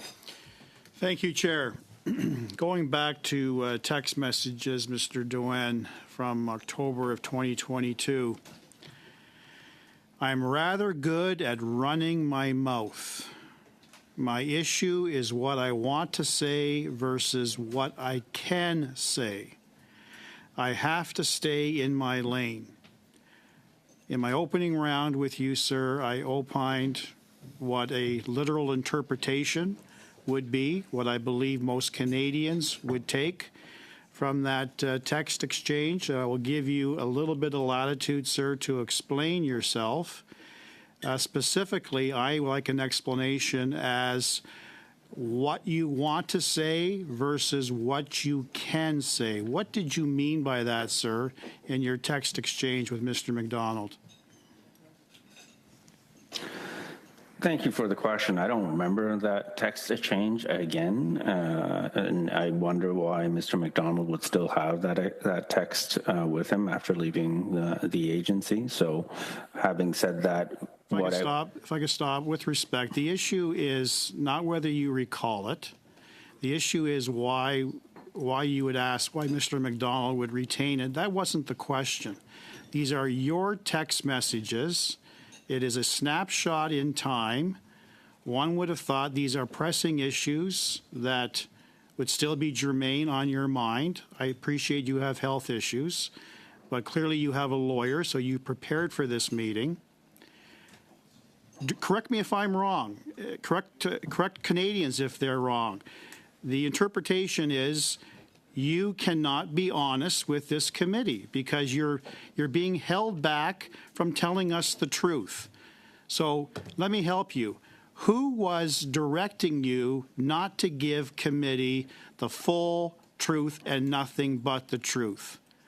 You being the vice president at the time, would it have been Mr. Osowski or Ms. O'Gorman? Nobody was directing me to not be truthful. And in terms of saying what I want to say, sometimes, and as I want to do here, I stick to the facts. I don't conjecture. I don't give opinion. I'm not here to give opinions. So the question there, and these are alleged texts, I must say. I don't have these texts. These are alleged from the same individual. Let me stop you right there. Don't go there. Don't suggest for 1 minute these are fabricated text messages. By doing so, sir, you are now impugning the integrity and the character of the source of this information. If you got an issue with this, my suggestion is you go back to your phone and you scroll back to your communications with Mr. McDonald, or furthermore, if that is gone, talk to your service provider, because service providers retain up to 10 years worth of text messages. So with respect, don't go there. Don't use the word alleged. These are your words, and I've given you the opportunity to explain yourself. I'll ask one further time. Why did you say you could not give us the full goods? I did not say I could not give you full goods. And with respect, Mr. Chair, the same individual has taken very strong liberties of impugning my reputation and going as far as saying I faked a heart attack. So my apologies if I do take offense to allegations, because there have been many allegations made against me. Mr. Dewan, I'm moving on. You got counsel with you. You've indicated you're not under any investigation. You've indicated you're not under internal investigation. You're not under police investigation. Why do you have a lawyer with you? I believe everybody is allowed counsel. I believe other witnesses that have appeared here have counsel as well. And given the harm that's already been done to my reputation, both here and on social media, I think it is wise for me. Is the CBSA currently paying for your legal fees? Yes, they are. How much have you submitted so far? I'm not done, so I've not submitted anything. You've submitted no bills? I've submitted bills for previous attendance, but not for this one. And how much has your legal counsel billed for his or her services in assisting you? Just the number, please. The last one was $5,000. $5,000? Approximately. I can get the Okay. specific number and invoice. For a 2-hour appearance, okay? And what about the first invoice? It would be approximately less than 5,000. I can get that invoice as well. Maybe 4,000? Will you provide both? That was- Will you provide both invoices to committee? I certainly can. Will you but provide whatever. the current invoice to committee as well? That what he or she is charging you for today's appearance? I can provide that information. That is our time. Mr. Jouari, please. Thank you. So, Mr. Duan, let me ask you the following question. Do you believe the text that is being referred to and was sent to us is a text that you were engaged in conversation with Mr. McDonald? I do not recall, so that's why I say alleged. I do not recall. I'm not denying that these occurred. As I said, I was at the time had a good relationship with Mr. McDonald, and we would have been texting a lot. I do not recall a text that I sent 2 or over 2 years ago. I sent hundreds of texts a day. Possibility that that exchange may have happened. It is possible. Okay, so assuming that that possibility exists, you had referred to the ministers at that time. You did not specifically name any minister, but let me be very specific. Did at any time, directly or indirectly, Minister Mendicino at that time and MP Marco Mendicino now influence or ask you to throw anybody on the bus or make a decision on any of the solutions that CBSA was going through? Yes or no? Just yes or no? No. No. Thank you. Okay. So you also said, and I just want to clarify because we've already asked for the production of documents. You said the folder that you held, you uploaded into the network, and then you downloaded it, and it was during the download that it was corrupted, and that issue was resolved. So therefore, that folder is available on the network, and we are asking for that folder to be, the emails on that folder to be made available, correct? Un point de clarification, je ne sais. Point of clarification. I don't know if it was resolved. I don't know if the agency, during its investigations, were able to recover those files. So that's the only point of clarification I have to make on what you just said. Okay, but the likelihood of somebody uploading a file from their personal laptop from their work laptop into their network, that file must be available because there was no corruption happening at that time. Yes, that would be correct in the normal understanding. Okay, so no ministerial intervention.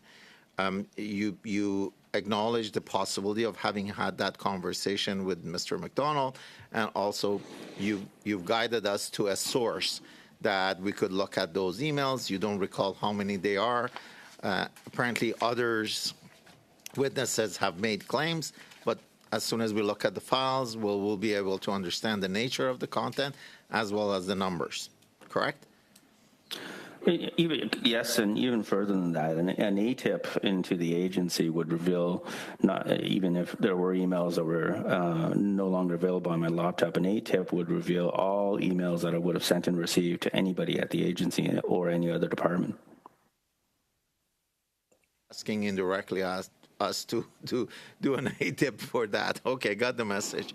Now, going back and looking at the decision that was made by for GC strategy for ArriveCan, you also refer to the statement of fact to Mr. McDonald and Mr. Utano, and the fact that they had claimed that they were involved in making that decision, correct? That is from the affidavit from the federal court. And in the same federal court case, there was a decision, and at paragraph 6 of their decision, the court noted that Mr. Utano and Mr. McDonald were responsible for the initial execution and technical delivery of the ArriveCan application. That was part of the court's recent decision. With about 30 seconds to go. Do you believe that the reason that Mr. Otano and Mr. McDonald was trying to block the release of those documents was because of the nature of the testimony that they had provided? I participate in every single investigation, review, and audit that I've asked to because I have nothing to hide. So I've not tried to stop any investigation, review, or audit, and I don't understand or am not making any assumptions on why somebody would want to stop an investigation if they had nothing to hide. Thank you, gentlemen. Mrs. Vignola, please. Merci beaucoup, monsieur. Thank you very much, Chair. Mr. Don, I was thinking again about your previous testimony earlier today. Am I mistaken to think that the preparation of strategies to fill needs and to provide tools were the most interesting parts of your job from a personal perspective? Is that what you preferred? Yes, it's something that I like, being a technologist. In simple terms, I was using my knowledge to resolve business problems. That's it. For those who were not tech savvy, but I also like the operational part. There's a technical problem, the customs, how can we resolve the issue? I also like that. Very well. Did you receive any courses on process management and human resource management? Yes. First of all, as a new public servant, I had to take numerous courses. When you become an exec, you also have to take many courses, and some of them are mandatory for us to be able to receive our delegations, be they financial delegations or human resource delegations. As I noted in the AG's report, is a recommendation that is now followed by CBSC leadership. Procurement and contracting courses are now mandatory for everyone, even if they've taken them already. Question, am I mistaken by saying that if you had to choose between managing and supervising teams or resolving problems, finding strategies to meet needs, you will choose to meet needs rather than manage teams? That's not really something that you like. Am I mistaken? And there's no wrong answer. It depends on your personality. One leads to another. We need to be able to manage people, mentor, prepare the next generation of DGs and techs. At the same time, I can also deal with the other part that I like, find strategies and solutions. So at my level, I'm the one who does coding. Maybe I'm not the one who does contracting directly, people below me. But I like managing teams. I like teaching people to learn from their errors. I like to help people with their careers. Mr. Backrack, please. Mr. Duan, have you read the Auditor General's report? Yes, I have. And do you agree with her findings when it comes to the ArriveCan procurement? I agree with all her findings as well as that of the OPO. Mr. Chair, I wonder if I could use a couple of my minutes to dig into this question of how we're going to get these emails that seem to be matter of some interest. And I understand there was a request for the IT ticket related to Mr. Duan's request for his emails to be restored. But that's separate from a request for the emails themselves. And I just wonder if we might have some advice from the clerk or from someone on how we can go about that. If we could simply request the backup file of all of the emails, and whether that's going to be prohibitively difficult given the translation requirements. Are you looking for just emails regarding ArriveCan, every email, which I assume is going to be a fair amount? What period? Yeah, I think the emails pertinent to this study are the ones that we're after. I'm just not sure whether it's more efficient to get the entire email file or what the process can be. Now that we know that the emails exist and they're relevant to the study, it just seems like we should go through the step of asking for them formally. I think we may have asked. I mean, we can look into it, and certainly we can take it up. But there seems to be general will from the committee to seek those. We can finalize for sure what we've asked for, and is waiting for translation, and then bring it up our first thing Monday meeting, and just ask for an order, production order for that. Well, I'm thinking because I'm not sure we're going to exactly find out right now what we've asked for, because we've asked for so many things on this particular issue. Mr. Baird, if you recall, happy to have you just interject. Well, sure. The existence of the data is the subject of investigation. So, of course, we fully support getting the emails, but it might expedite the process if we just ask if a backup exists. And if the answer is yes, then we could send for the files. Because we don't know the date. It would be tough to filter like the date range and the like. This is a specific backup file. We just don't have the specifics of it. Why don't we leave it with the clerk and myself, and we'll follow up with CBSA about what Mr. Barrett's commenting. We'll double check about what we've already asked for. Make a motion along those lines. It could be very simple. That the committee reach out to CBSA and Shared Services Canada and ask whether an intact backup of Mr. Dwan's emails exists. So moved. Are we fine with that, colleagues? If I can add, Yeah. Mr. Dwan indicated that it was one file which included all of these emails. So maybe add that piece to it. Sure. Good point. Want to add to that, or we can move on? I think we're getting into semantics around in what condition the files exist or in what format they exist. We'll leave it with the clerk to reach out to Shared Services and CBSA, and hopefully we'll have an answer Monday, and then we can move forward from there. Perfect. Mr. Genuis, please. Thank you, Chair. My colleague, Mr. Brock, and others have spoken about a series of text messages between Mr. Dwan and Mr. McDonald. These are two central figures in this issue, and Mr. Doan seems to be sort of disputing the potential veracity of these text messages. I wonder, Mr. Doan, if you would be willing to share with the committee all of your text messages with Mr. McDonald. I think that would be quite revealing and help us to probably identify other key facts of what has gone on. Would you be able to provide that to the committee? I'll go through my phones and work with Shared Services and Treasury Board to see what I can recover. Yes. That was a bit of an imprecise answer. Will you provide the text messages, and are the text messages available, or have they been corrupted through file transfer and DIYs on your phone as well?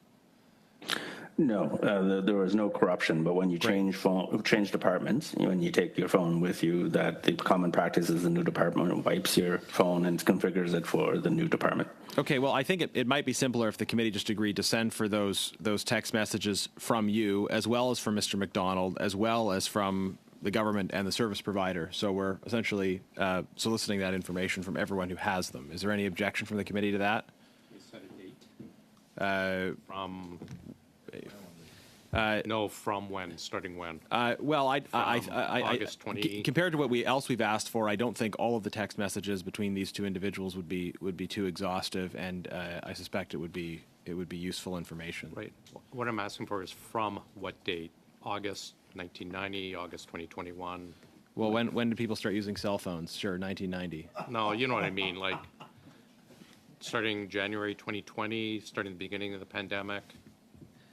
Well, okay, from 2018 until present. Sure. You fine with that? everyone? Perfect. So be it. In terms of these text messages, you said my issue, according to these messages, my issue is what I want to say versus what I can say. Can't throw FAC under the bus, can't throw ministers under the bus. Is there information that you would have said that you can't say that would be that would cast ministers in a negative light? Because we've been told that ministers haven't been involved in these discussions at all, and yet you seem to imply in these text messages that you know something about ministers that would that they wouldn't want shared at committee. No, there isn't. There isn't. So would you have said something like that, or implied that there was something in a conversation with Mr. McDonald? Ben, je crois que je l'ai répondu tantôt. I think I answered that when I was answering another questions. If the question is why there were so many changes, why does it cost as much, is because we were meeting the needs of other departments. Question. That's not the question. The question is about ministers. We have text messages, between Mr. Cameron and you that say you can't throw ministers under the bus. And your issue is what you want to say versus what you can say. That would imply that you would like to say something that would cast ministers in a negative light, and you feel that you can't say it. But you're telling us now that you would have nothing to say regarding ministers one way or the other. So which is it? Were ministers involved or not? And if they weren't, what are we to make of these text messages? Ministers were not involved, and I can't throw people under the bus. It goes against my integrity and my approach. I didn't throw Mr. McDonald under the bus last time I was at committee under oath for 2.5 hours. But sir, you're just not answering the question. And I am answering the question. No, witnesses have to answer the question. That's how this works here. You said my issue is what I want to say versus what I can say. What I want to say versus what I can say. So what is it that you want to say that you can't say to this committee, sir? I can only imagine what I wanted to say. So I could say I was very frustrated. I was very tired. I was working 7 days a week. I was frustrated that after what I thought was something that met the needs at the time was now being questioned, my integrity and the cost and how we went about it. That's what I wanted to say. We were working around the clock. But you're still not answering the question. What you want to say regarding FAC and ministers? What is it that you want to say regarding FAC and ministers? Can you reread this text to me that I would have written? Chair, if we can stop the clock. We'll have to wait for the next round for that because we're at our time. We have Mr. Baines, and then we're going to do our last 5-minute suspension. Mr. Baines. Mr. Doan, so you've indicated that you're being forthright, you're cooperating with all and every investigation that's taking place. Can you walk us through, like, what you've been cooperating with, who's been contacting you, which investigations, which departments have been talking to you? Oui, ça me ferait absolument plaisir de répondre. Yes, I would like to answer that question. I've met with the Office of the Auditor General for the report that was eventually tabled. So I met with not the Auditor General herself, but her team. I also met with the internal investigators at CBSA, both on the ArriveCAN investigation, and then more pointedly in the same meeting with the investigators, I was asked questions about the alleged email deletions. So those are the individuals that I've met with and cooperated with so far. So the IT employee complaint that came from CBSA said that you permanently destroyed emails and other documents. So that's untrue? You've indicated today that they never get that. The allegation is I moved. The specific allegation was I moved files that resulted in the loss of emails. I also find it interesting that the timing of this allegation that comes out my dates are not specific, but at least 8-9 months after the event, they fully felt so strongly about wrongdoing that they waited 8-9 months once all of this is unfolding in the news and in the media to then flag that they had concerns of something that happened 8-9 months ago. Okay, so the Auditor General's criticism of lack of record keeping regarding ArriveCan and improper documentation persisted over a long period of time. Can you identify how long that's been going on? I believe the scope of the audit and review in the report was during since the pandemic began, and unfortunately, I agree wholeheartedly. The documentation and processes that we did during the pandemic were insufficient.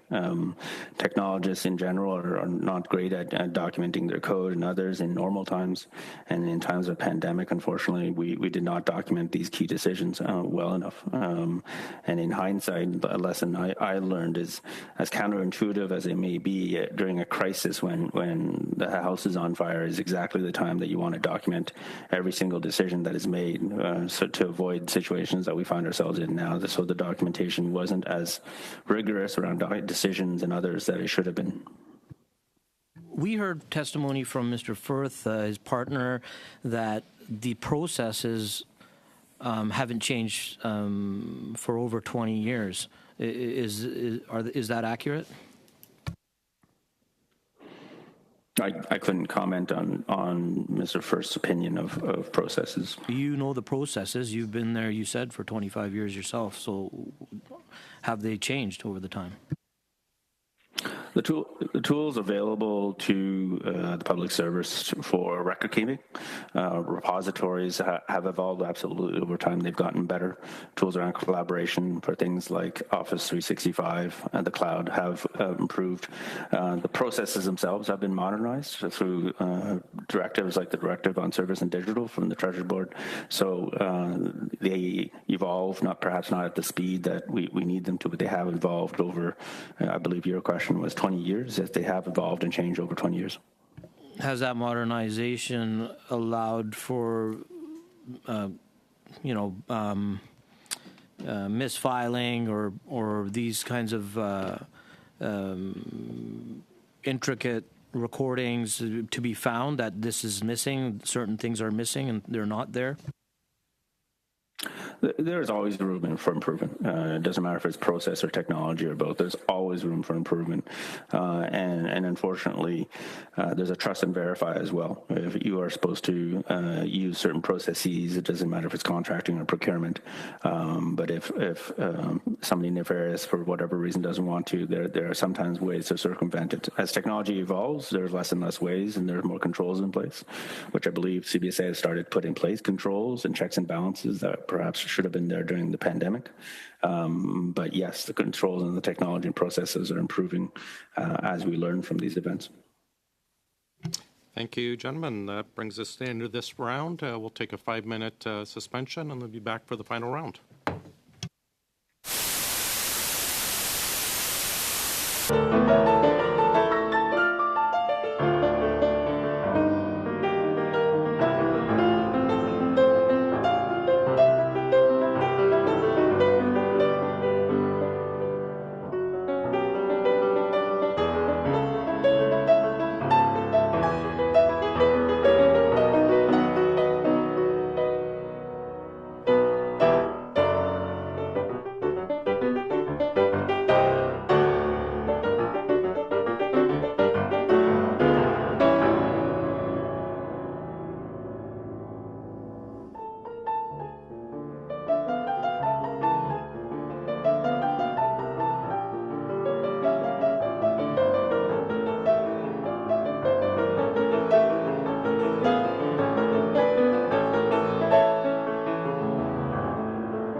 much for your continued patience. We're back to the final round. We have Mr. Genuis, I understand, or Mr. Brock for 5. Go ahead, sir.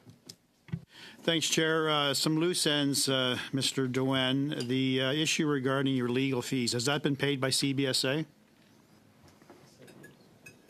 Yes, it has. I didn't hear that. Thank you. Yeah, that's fine. Thank you. Now, earlier today, sir, you referenced some affidavits, and I think you were referencing affidavits pertaining to both Cameron McDonald and Antonio Utano. Is that correct? Oui, c'est correct. Yes. You specifically raised those affidavits because you claim, at least your evidence today was, that there was evidence in those affidavits to suggest that it wasn't you who selected GC Strategies, but rather either Mr. McDonald or Mr. Utano. Did I get that right? Yes, you did. Do you have those affidavits before you, sir, in that room?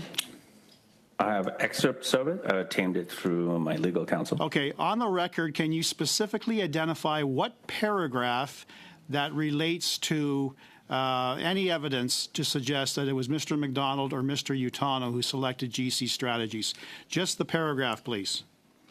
Paragraph 12 from Mr. Utano's affidavit. I was involved in exploring options to be presented. I don't need you to read it out, sir. Sir, I don't need you to read it out. Just paragraph 12 for Mr. Utano. Is that correct? 15. Paragraph 15 from Mr. Utano speaks paragraph to Deloitte. 15. Okay. Is there any other paragraph that speaks to that? As well as paragraph 14 and 15 from Mr. McDonald's affidavit. Okay. And I'm going to be asking you, sir, to forward the full affidavits to this committee, and we'll specify what sort of time frame. You'll have no problem doing that? Nope. Okay. Moving on to the allegations regarding deleted emails. I understand that the complaint from a whistleblower, the IT whistleblower, submitted that complaint to Michael Lafleur, the CBSA's Executive Director of Professional Integrity. Is that your understanding, sir? That's what I read in the Globe and Mail. And that was sent in December of 2023. Has Mr. Lafleur spoken to you? Yes, he has. Okay. In relation to that complaint?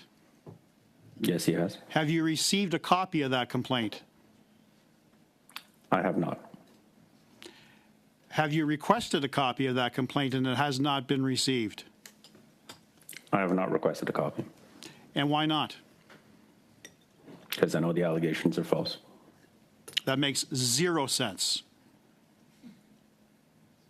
You're under investigation. A complaint is levied against you with very serious, damning facts that you willfully, intentionally deleted relevant emails in relation to the selection of GC Strategies. And your evidence is, I know it to be false, but I didn't even bother to ask for the misconduct report. That is incapable of belief, sir. I would refer you to CBSI then. Sorry? I would refer you to CBSI. I did not make the request for it. That is mind-boggling, sir. That truly is. Do you understand the content of the allegations, sir? Let me help you with that. I would like to remind the chair that Sir, it's my time. Sir, it is my time. The complaint says as follows, that you approached this IT employee directly without going around proper protocol for requesting technical support. You said that some files were lost when you attempted to move files between your laptop and the network drive in preparation for a new computer. What Mr. Duen was telling me or saying made no sense.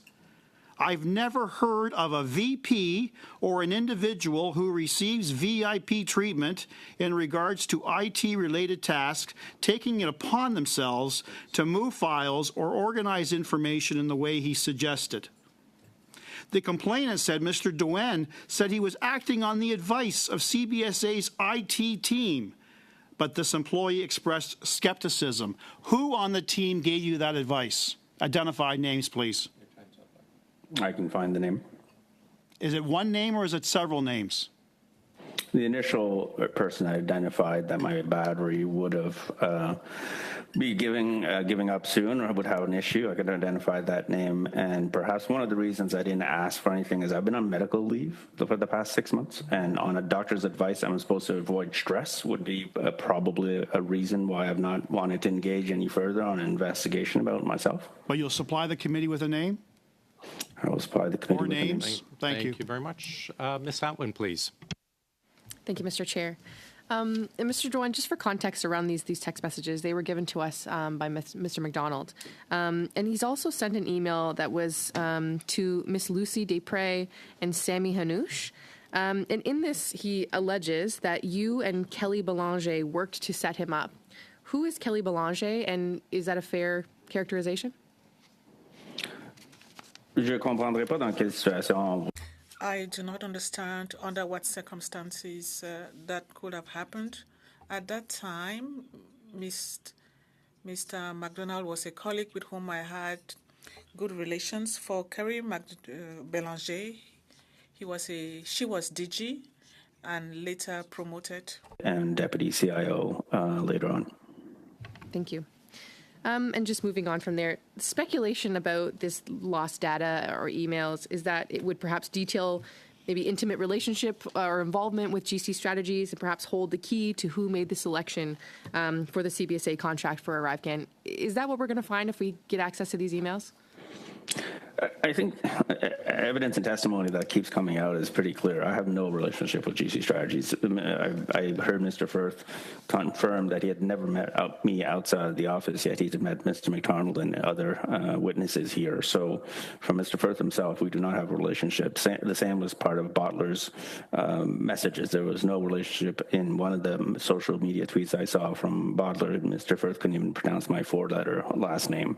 And in terms of some of the findings of who's accountable, I already talked about the court decision, and I do refer you to paragraph 1.41 and 1.43 of the OEG report that says, and she also testified, that the individuals at the executive direct level who exercise their delegated authority into entering contracts, and that in exercising their delegated authority, they bear the responsibility and accountability for the decisions and actions.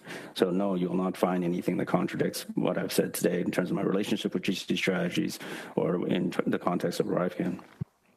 Thank you.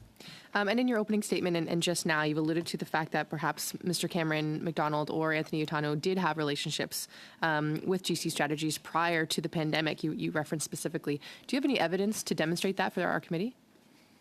I have no evidence, and I continue to, and that's why last time I refused to blame Mr. McDonald. But what I do have is just testimony and what I've seen from publicly available information. I'm still on medical leave. As I prepared for this committee, I did not reach into the CBSA to access files or documents. I limited myself to what was publicly available, so committee hearings, Globe and Mail, and other things while prioritizing my health. But from everything I've seen and heard so far, including meetings at Lansdowne and other places, the relationship would be there. I think there was also recent testimony at PACP from KPMG that also made some allegations around relationships and who directed what business where. Thank you. And Mr. McDonald and Anthony Utano have also been referred to as whistleblowers by some of my colleagues across the way. And they've made it clear to us that they feel, personally attacked for having spoken out about what they saw as wrongdoing. Is that a fair characterization that they're whistleblowers kind of speaking truth to power in this situation? Given what I've suffered through, both in terms of my mental and career, I tend to go to what various members have called the original whistleblowers here in Bottler, and Bottler were pretty clear in their opinion as to who the people were who had relationships with GC Strategies dating back years. So I would characterize, as other members here have in the past, Bottler as the whistleblowers, and others I can't speak to how they're being characterized and why. Okay. And just to be clear, I mean, you mentioned this dinner after the conference with AWS as far as the cloud service provider for ArriveCan. So just I'll ask you really directly, have you ever been given or offered, outside of salary, money or favors or gifts as a result of contractor relationships with regards to ArriveCan? Non, c'est jamais arrivé. That never happened. Okay. I would like to know, too, is it normal for you and other vice presidents at CBSA to decide on a technical procurement approach without knowing the names or backgrounds and competencies of all the vendors involved? It does happen. It depends on the nature of the contract, the software, the service that is occurring. As I mentioned, I have 1,400 employees. We are managing 190 enterprise systems. If I had to get engaged in every single contract, every single discussion, I would completely bog down the process and the system. Thanks, Ms. Atwood. Mrs. Vignola, please. Merci beaucoup. Thank you very much, Mr. Chair. Mr. Dunn, as far as you know, during the contracting process and during renewal of the ArriveCan contract, we did shared services and PSPC send out any notices or questions regarding award of the contract by your teams. All I know is what I learned recently from the AG's report and the testimony. What I understand that PSPC in particular had question. I'm sorry, you were not personally aware. No one informed you. No, thank you. Do you know the contract award process for SPAC? Answer, I have an idea, but it's been a while since I have not used that. Question, does CBSA has its own specific rules when it comes to contracting? Answer, we follow the same policies and regulations as imposed by the Treasury Board. And from what I've heard, more controls have been imposed following the AG's recommendations. Thank you. As a manager, how are you making sure that, how did you make sure that people under your responsibility were implementing the regulations concerning contracting as well as ethics rules? When we look at the fundamental principles, it relates to your previous questions. Also, executives are people who have taken lots of courses on the code of conduct and so on. So it's all to find out whether they brought things to my attention. Plus grande faille serait... Was your greatest problem was that you were too trusting and somebody maybe took advantage of that? One brief answer. That was one of the mistakes I made during the pandemic. Thank you, Mrs. Vignola. Mr. Bachrach? Thank you, Mr. Chair. Mr. Dwan, you mentioned in a previous response that I believe it was Mr. Firth had difficulty with your four-letter last name. And I noticed that committee members have used 3 or 4 different versions this evening. At one point, the Liberals just chose to sort of lower their voices when they got to your name as a strategy. And we should have done this right at the beginning, but how do you pronounce your last name? And which committee member got it closest? Thank you for that.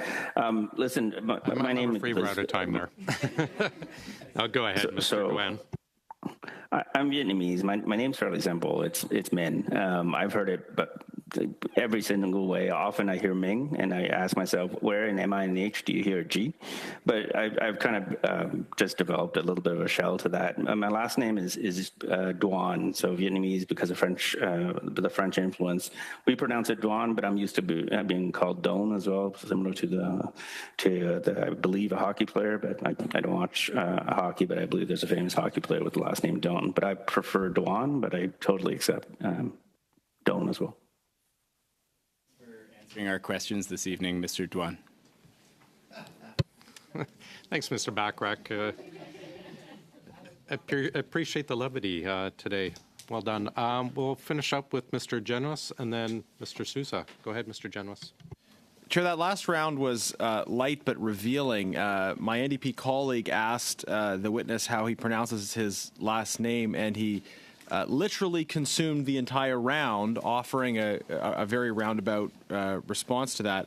I'm going to try again to get very precise answers to precise questions that are a bit more of a serious nature, and I hope the witness will shift his approach and be direct in his responses, because we have taken additional steps to insist on answers from witnesses that have not been direct and responsive to important questions. I don't really find your story about sort of the DIY accident on your computer because the IT folks were too busy to assist a senior executive remotely plausible. I want to go back to the text messages. These are text messages that the committee received from Mr. McDonald, and you said you don't recall them, but you haven't denied them or said they sound out of character. The text messages we have received include you saying, "My issue is what I want to say versus what I can say. Can't throw FAC under the bus, can't throw ministers under the bus," implying that you might want to, but you can't. Sir, do those sound like texts you might have sent, or do they seem implausible that you would have sent? A simple answer. They seem plausible. I don't believe in throwing people under the bus. Sorry, they do or they don't? They do. They do seem plausible. I do not believe in throwing people under the bus. Sorry, do they seem plausible or not? They do seem plausible.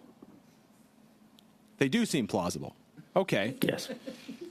All right. So if they are plausible, then what would you have liked to say that would throw ministers under the bus? Je pense que c'est pas la suite. What I would like to say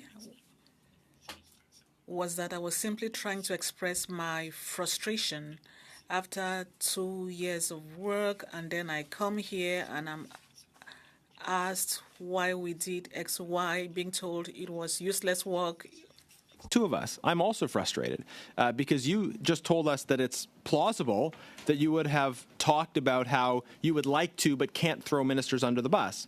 I'm just wondering what information you had or have that you could have shared and didn't feel you could share but could have shared that would have effectively cast blame on ministers. What is that information? So perhaps to clarify, I don't want to throw anybody under the bus. It doesn't matter if it's FAC or ministers. That's not something I believe in doing. That's not the point. The point is I want you to tell the committee the truth. Without fear or favor, I want you to tell the committee the truth. What you implied very strongly in these text messages to Mr. McDonald is that you had information that you could not say that, if said, would have the effect of casting blame on ministers and on FAC. Now, you said it was plausible that you would have sent those text messages. So, what is that information? That implied. It's implied by who?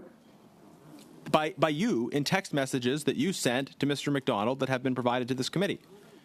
That's not how I interpret those text messages. This is what the text messages say, sir, and we're getting to time without you having provided any answer. You said, my issue is what I want to say versus what I can say. Can't throw FAC under the bus, can't throw ministers under the bus. I've read these a dozen times so far. Could you explain to us? That. I can't throw people under the bus. Right. But you said before that, my issue is what I want to say versus what I can say. So you were saying there are certain things you can't say that you want to say. So what are the things you can't say that you want to say that, if said, would cast blame on ministers of the Crown? Hang on, let me try to follow that one. Mr. Chair, I'm trying to answer. What I can't say is express my frustration in committee, because we're here to talk about facts and evidence. So I can't express how tired I was at the time. I can't express how frustrated I am that my entire teams worked so hard to then have this application. You know, the problem is this isn't a question about your feelings or your frustration. This is an important issue of the public interest, and I'm trying to get an answer from you about what you said in these text messages. So, Chair, I would like to ask that the committee instruct the clerk and analyst to prepare a report to the House, which the Chair shall table forthwith, outlining the potential breach of privilege concerning Min Doan's refusal to answer those questions which the committee agreed to put to him and his prevarication in answering others. I think it's clear why this is necessary. I agree. Excuse me just 2 seconds.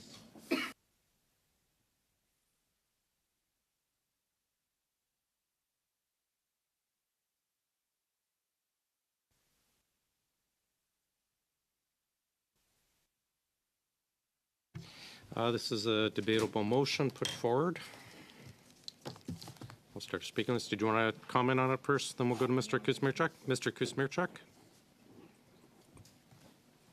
Sorry, your hand is up, Mr. Kuzmierczak.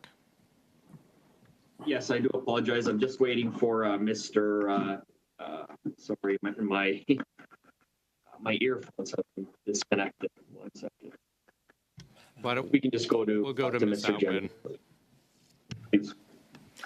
Thank you, Mr. Chair. I mean, I can appreciate what Mr. Jennings is trying to do here, but I do feel that the witness was trying to be as forthcoming as possible. Some of the questions he very clearly answered several times, and then was told to say he actually wasn't answering the question as directly as he had been. I really don't want to see us in another situation where we're calling someone to the bar for admonishment in the House. It's quite I think an embarrassing affair, and I don't think that we need to go down that road again. I do think that Mr. Dewan is being as truthful as he can with us. I actually don't think he has been, trying to mislead this committee in any way. So I wouldn't agree to that. I think that he's tried his best in the opportunity that we gave him was 3 hours of grilling. I wouldn't agree with this motion. Mr. Kuzmierczak? Yes, thank you, Mr. Chair, and I appreciate the patience as I got my headphones plugged back in. We've listened today to Mr. Dewan provide 3 hours of grueling testimony and received tough questions from all members around this committee.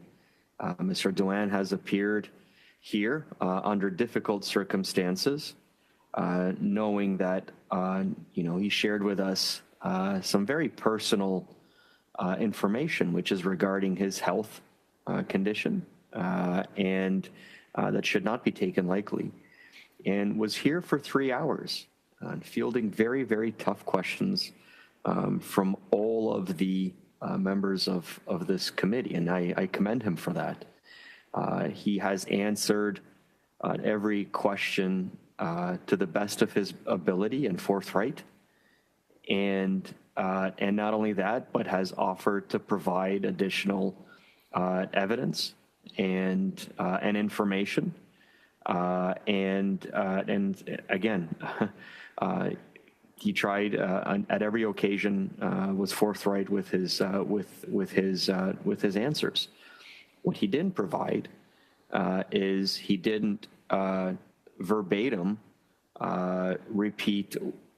answer questions that the Conservative MPs tried to put in his mouth, and that's what we just saw over the last number of rounds of questions. Is the Conservative MPs were trying to put answers and words in the mouth of Mr. Dewan. And so this motion that's being brought forward is based on the fact that Mr. Dewan simply provided his own answer, in his own words. And for that reason, my colleague from the Conservative side is now taking this next step.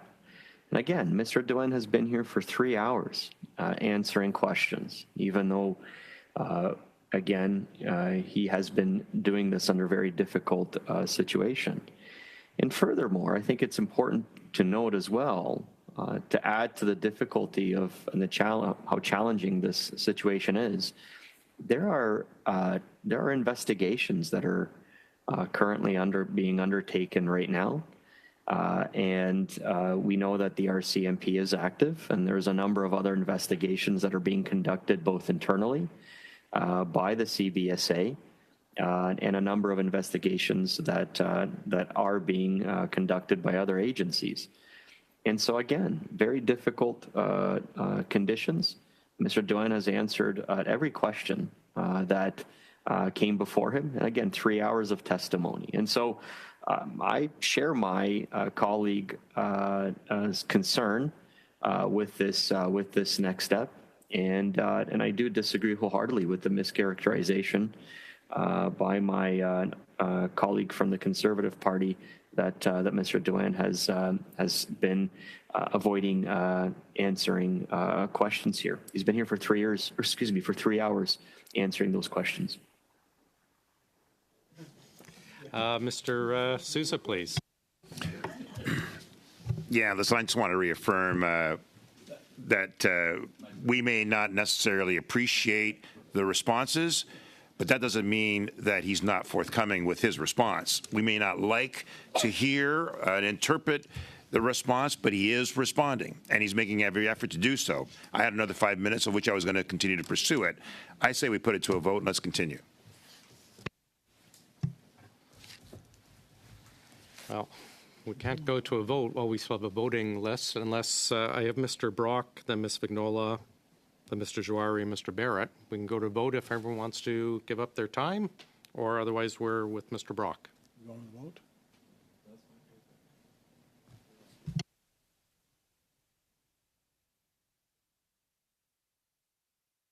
Mr. Brock, go ahead, Mr. Brock.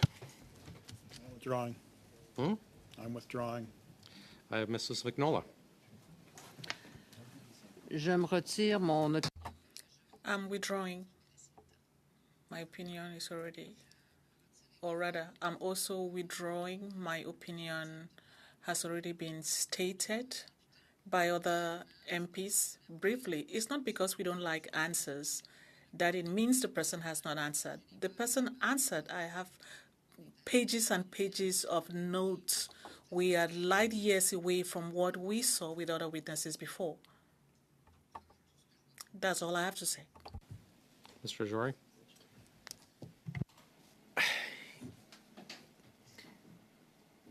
I'm going to withdraw.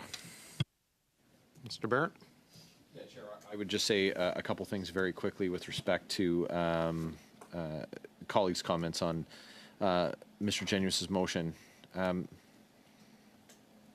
Mr. Doan lied, so I don't know if he was lying then or if he's lying now. But there are several examples.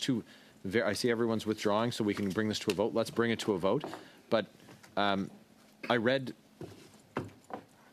the evidence from a previous appearance by him where he said one thing, and then today he said the exact opposite thing with respect to the then saying he was in the middle of a competitive process with Treasury Board, today him saying not. Also, varying answers. He went through a range of answers on whether or not companies were associated with the presentations in the slide decks. There were no logos. There were no companies associated. Oh, they changed over time. They disappeared at some point. Well, which is the answer? We got multiple different answers. And this is a problem that we have. Pardon me? Sorry. So my bad. My apologies. So this is a problem that we have. We have come as parliamentarians to just accept that people can come before us and that they can lie and that they can refuse to answer questions and that there's no consequence. Why would anyone come here and tell the truth if there's no consequence for it? I can tell you, I was absolutely not embarrassed by the questioning of Mr. Firth when he was admonished at the bar. He was found by the House of Commons, by Canada's Parliament, to be in contempt. That wasn't a conservative smear job. That was a failure by that individual. It was a failure of his character. It was a failure of his integrity, and he was rightly admonished. The only thing that's a shame is that there weren't more severe consequences for that contempt that individual showed for Canadians who elected us to come here and to get answers for them. So when we hold people to no standard, then we get no quality from people who are looking to protect themselves instead of being accountable to the people who were sent here by Canadians. We each represent about 100,000 people, and they expect us to be honest and forthright, and the same is true for witnesses who come before committee. The witness today swore an oath, and it is black and white. He lied. He lied. So if it's uncomfortable for people to for members of the other parties, if it's uncomfortable for Liberals, I know Mr. Kusmaricek said that that it's because Conservatives want to put words in Mr. Doan's mouth. Well, let's just look at his words, where he said one thing at one meeting and something different at today's meeting. So were you lying then, or are you lying now? Those are the only. That's the binary that we're left with. To say nothing of the fact that it's absolutely preposterous, his claim about how the data was corrupted on his laptop. It's ridiculous. It's absolutely ridiculous. And if people don't feel like, if members of the committee don't feel like it was an attempt to insult their intelligence, take another listen to what he offered. And we should, as a committee, bring someone from the computer shop down Rideau Street to come here and tell us why it's absolutely absurd. I'm not going to involve the professionals who work in IT in this building who would tell you it's absurd. Control C, Control V, you've got to be kidding me. More like Control X and delete. It's behavior unbecoming of a public servant, and it's absolutely unacceptable behavior by a witness coming before a standing committee of a House of Parliament. Absolutely unacceptable. So does that warrant a conversation by the full House when the privileges of parliamentarians are breached? Absolutely it does. And the remedy is something that should be decided on by the House. I'm absolutely not in the least bit disappointed or ashamed, as other colleagues suggested, about how someone who lied to Canadians was simply asked to answer questions at the bar truthfully and to accept a verbal admonishment. And with respect to the quote-unquote grueling conditions today, kid gloves, 5 and 10-minute breaks, and appearing virtually with counsel, and he still couldn't even tell the truth. And he still couldn't even tell the truth. And I'm not sure what Mr. Sousa's comment was. Maybe he wanted to offer us something about his experience with deleted emails in the Ontario legislature, but we can look at court records for that. I have nothing further to add. We'll get to a vote. No? Okay.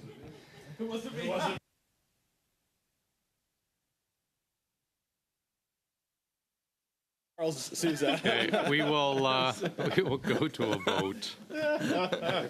Recorded vote, I assume. Ms. Atwin, Opposed. Mr. Baines, No. Mr. Johari, Against. Mr. Kusmirchuk, No. Mr. Sousa, No. Mr. Barrett, Yes. Mr. Jenis, Yes. Mr. Brock, Yes. Madame Vignola, No. Mr. Backrack. No. So yeas pour 3, and nays contre 7. So defeated. Mr. Sousa. 3 minutes. Min Dewan, are you still there? Mr. Dwan's still there. All right. Do you have any concerns about Mr. McDonald or Mr. Otano's conduct with contractors during the early days of the pandemic and during the development of the ArriveCan app? No, I didn't in the early days of the pandemic or during the development of the ArriveCan app. Did you have any dealings with Mr. Wallach, a card-carrying conservative from Dalian Enterprises at all? I don't recall having any meetings with them, but I don't have access to my calendar. Mr. Dwan, would you cooperate with the Public Sector Integrity Commissioner if an investigation was asked? Yes, of course I would. Do you know why you're being targeted? Do you know why? What do you think is happening to you right now? I can't speak on the motivations of others, but I had a high esteem of them. I had a high regard of them. If they had nothing to hide, they would not have to shift blame to others or try to stop investigations. I know you were trying to read the affidavits about claims against you. You don't have to read them in its entirety, but how are you, and to my point to my colleague across, Mr. Barrett, what I was suggesting is that I recommend and I commend your ability to answer these questions both in English and in French. And that was my comment to you in regards to that. And if you have anything more to add in regards to the affidavits or anything else that's happening here today, please do. I thank the chair and the honourable members for the accommodations that were given to me today, including the breaks. As I said at the outset, I have cardiac disease. I'm still on sick leave. My doctor's advice was to avoid stressful situations because they can cause anginas or heart attacks. I have family that I provide for. I have young kids. I'd rather avoid going back to the ICU or even worse. So I want to thank members and the chair for the accommodations. This has been extremely difficult. Somebody, I think, slipped that it was 3 years and not 3 hours. It certainly felt more like 3 years and 3 hours, but I tried to answer with facts, and I will continue to do so. Thank you, Mr. Dewan. That's it, Mr. Chair. Well, thank you, Mr. Sousa. Very much. Mr. Doan, you're dismissed, and we are adjourned.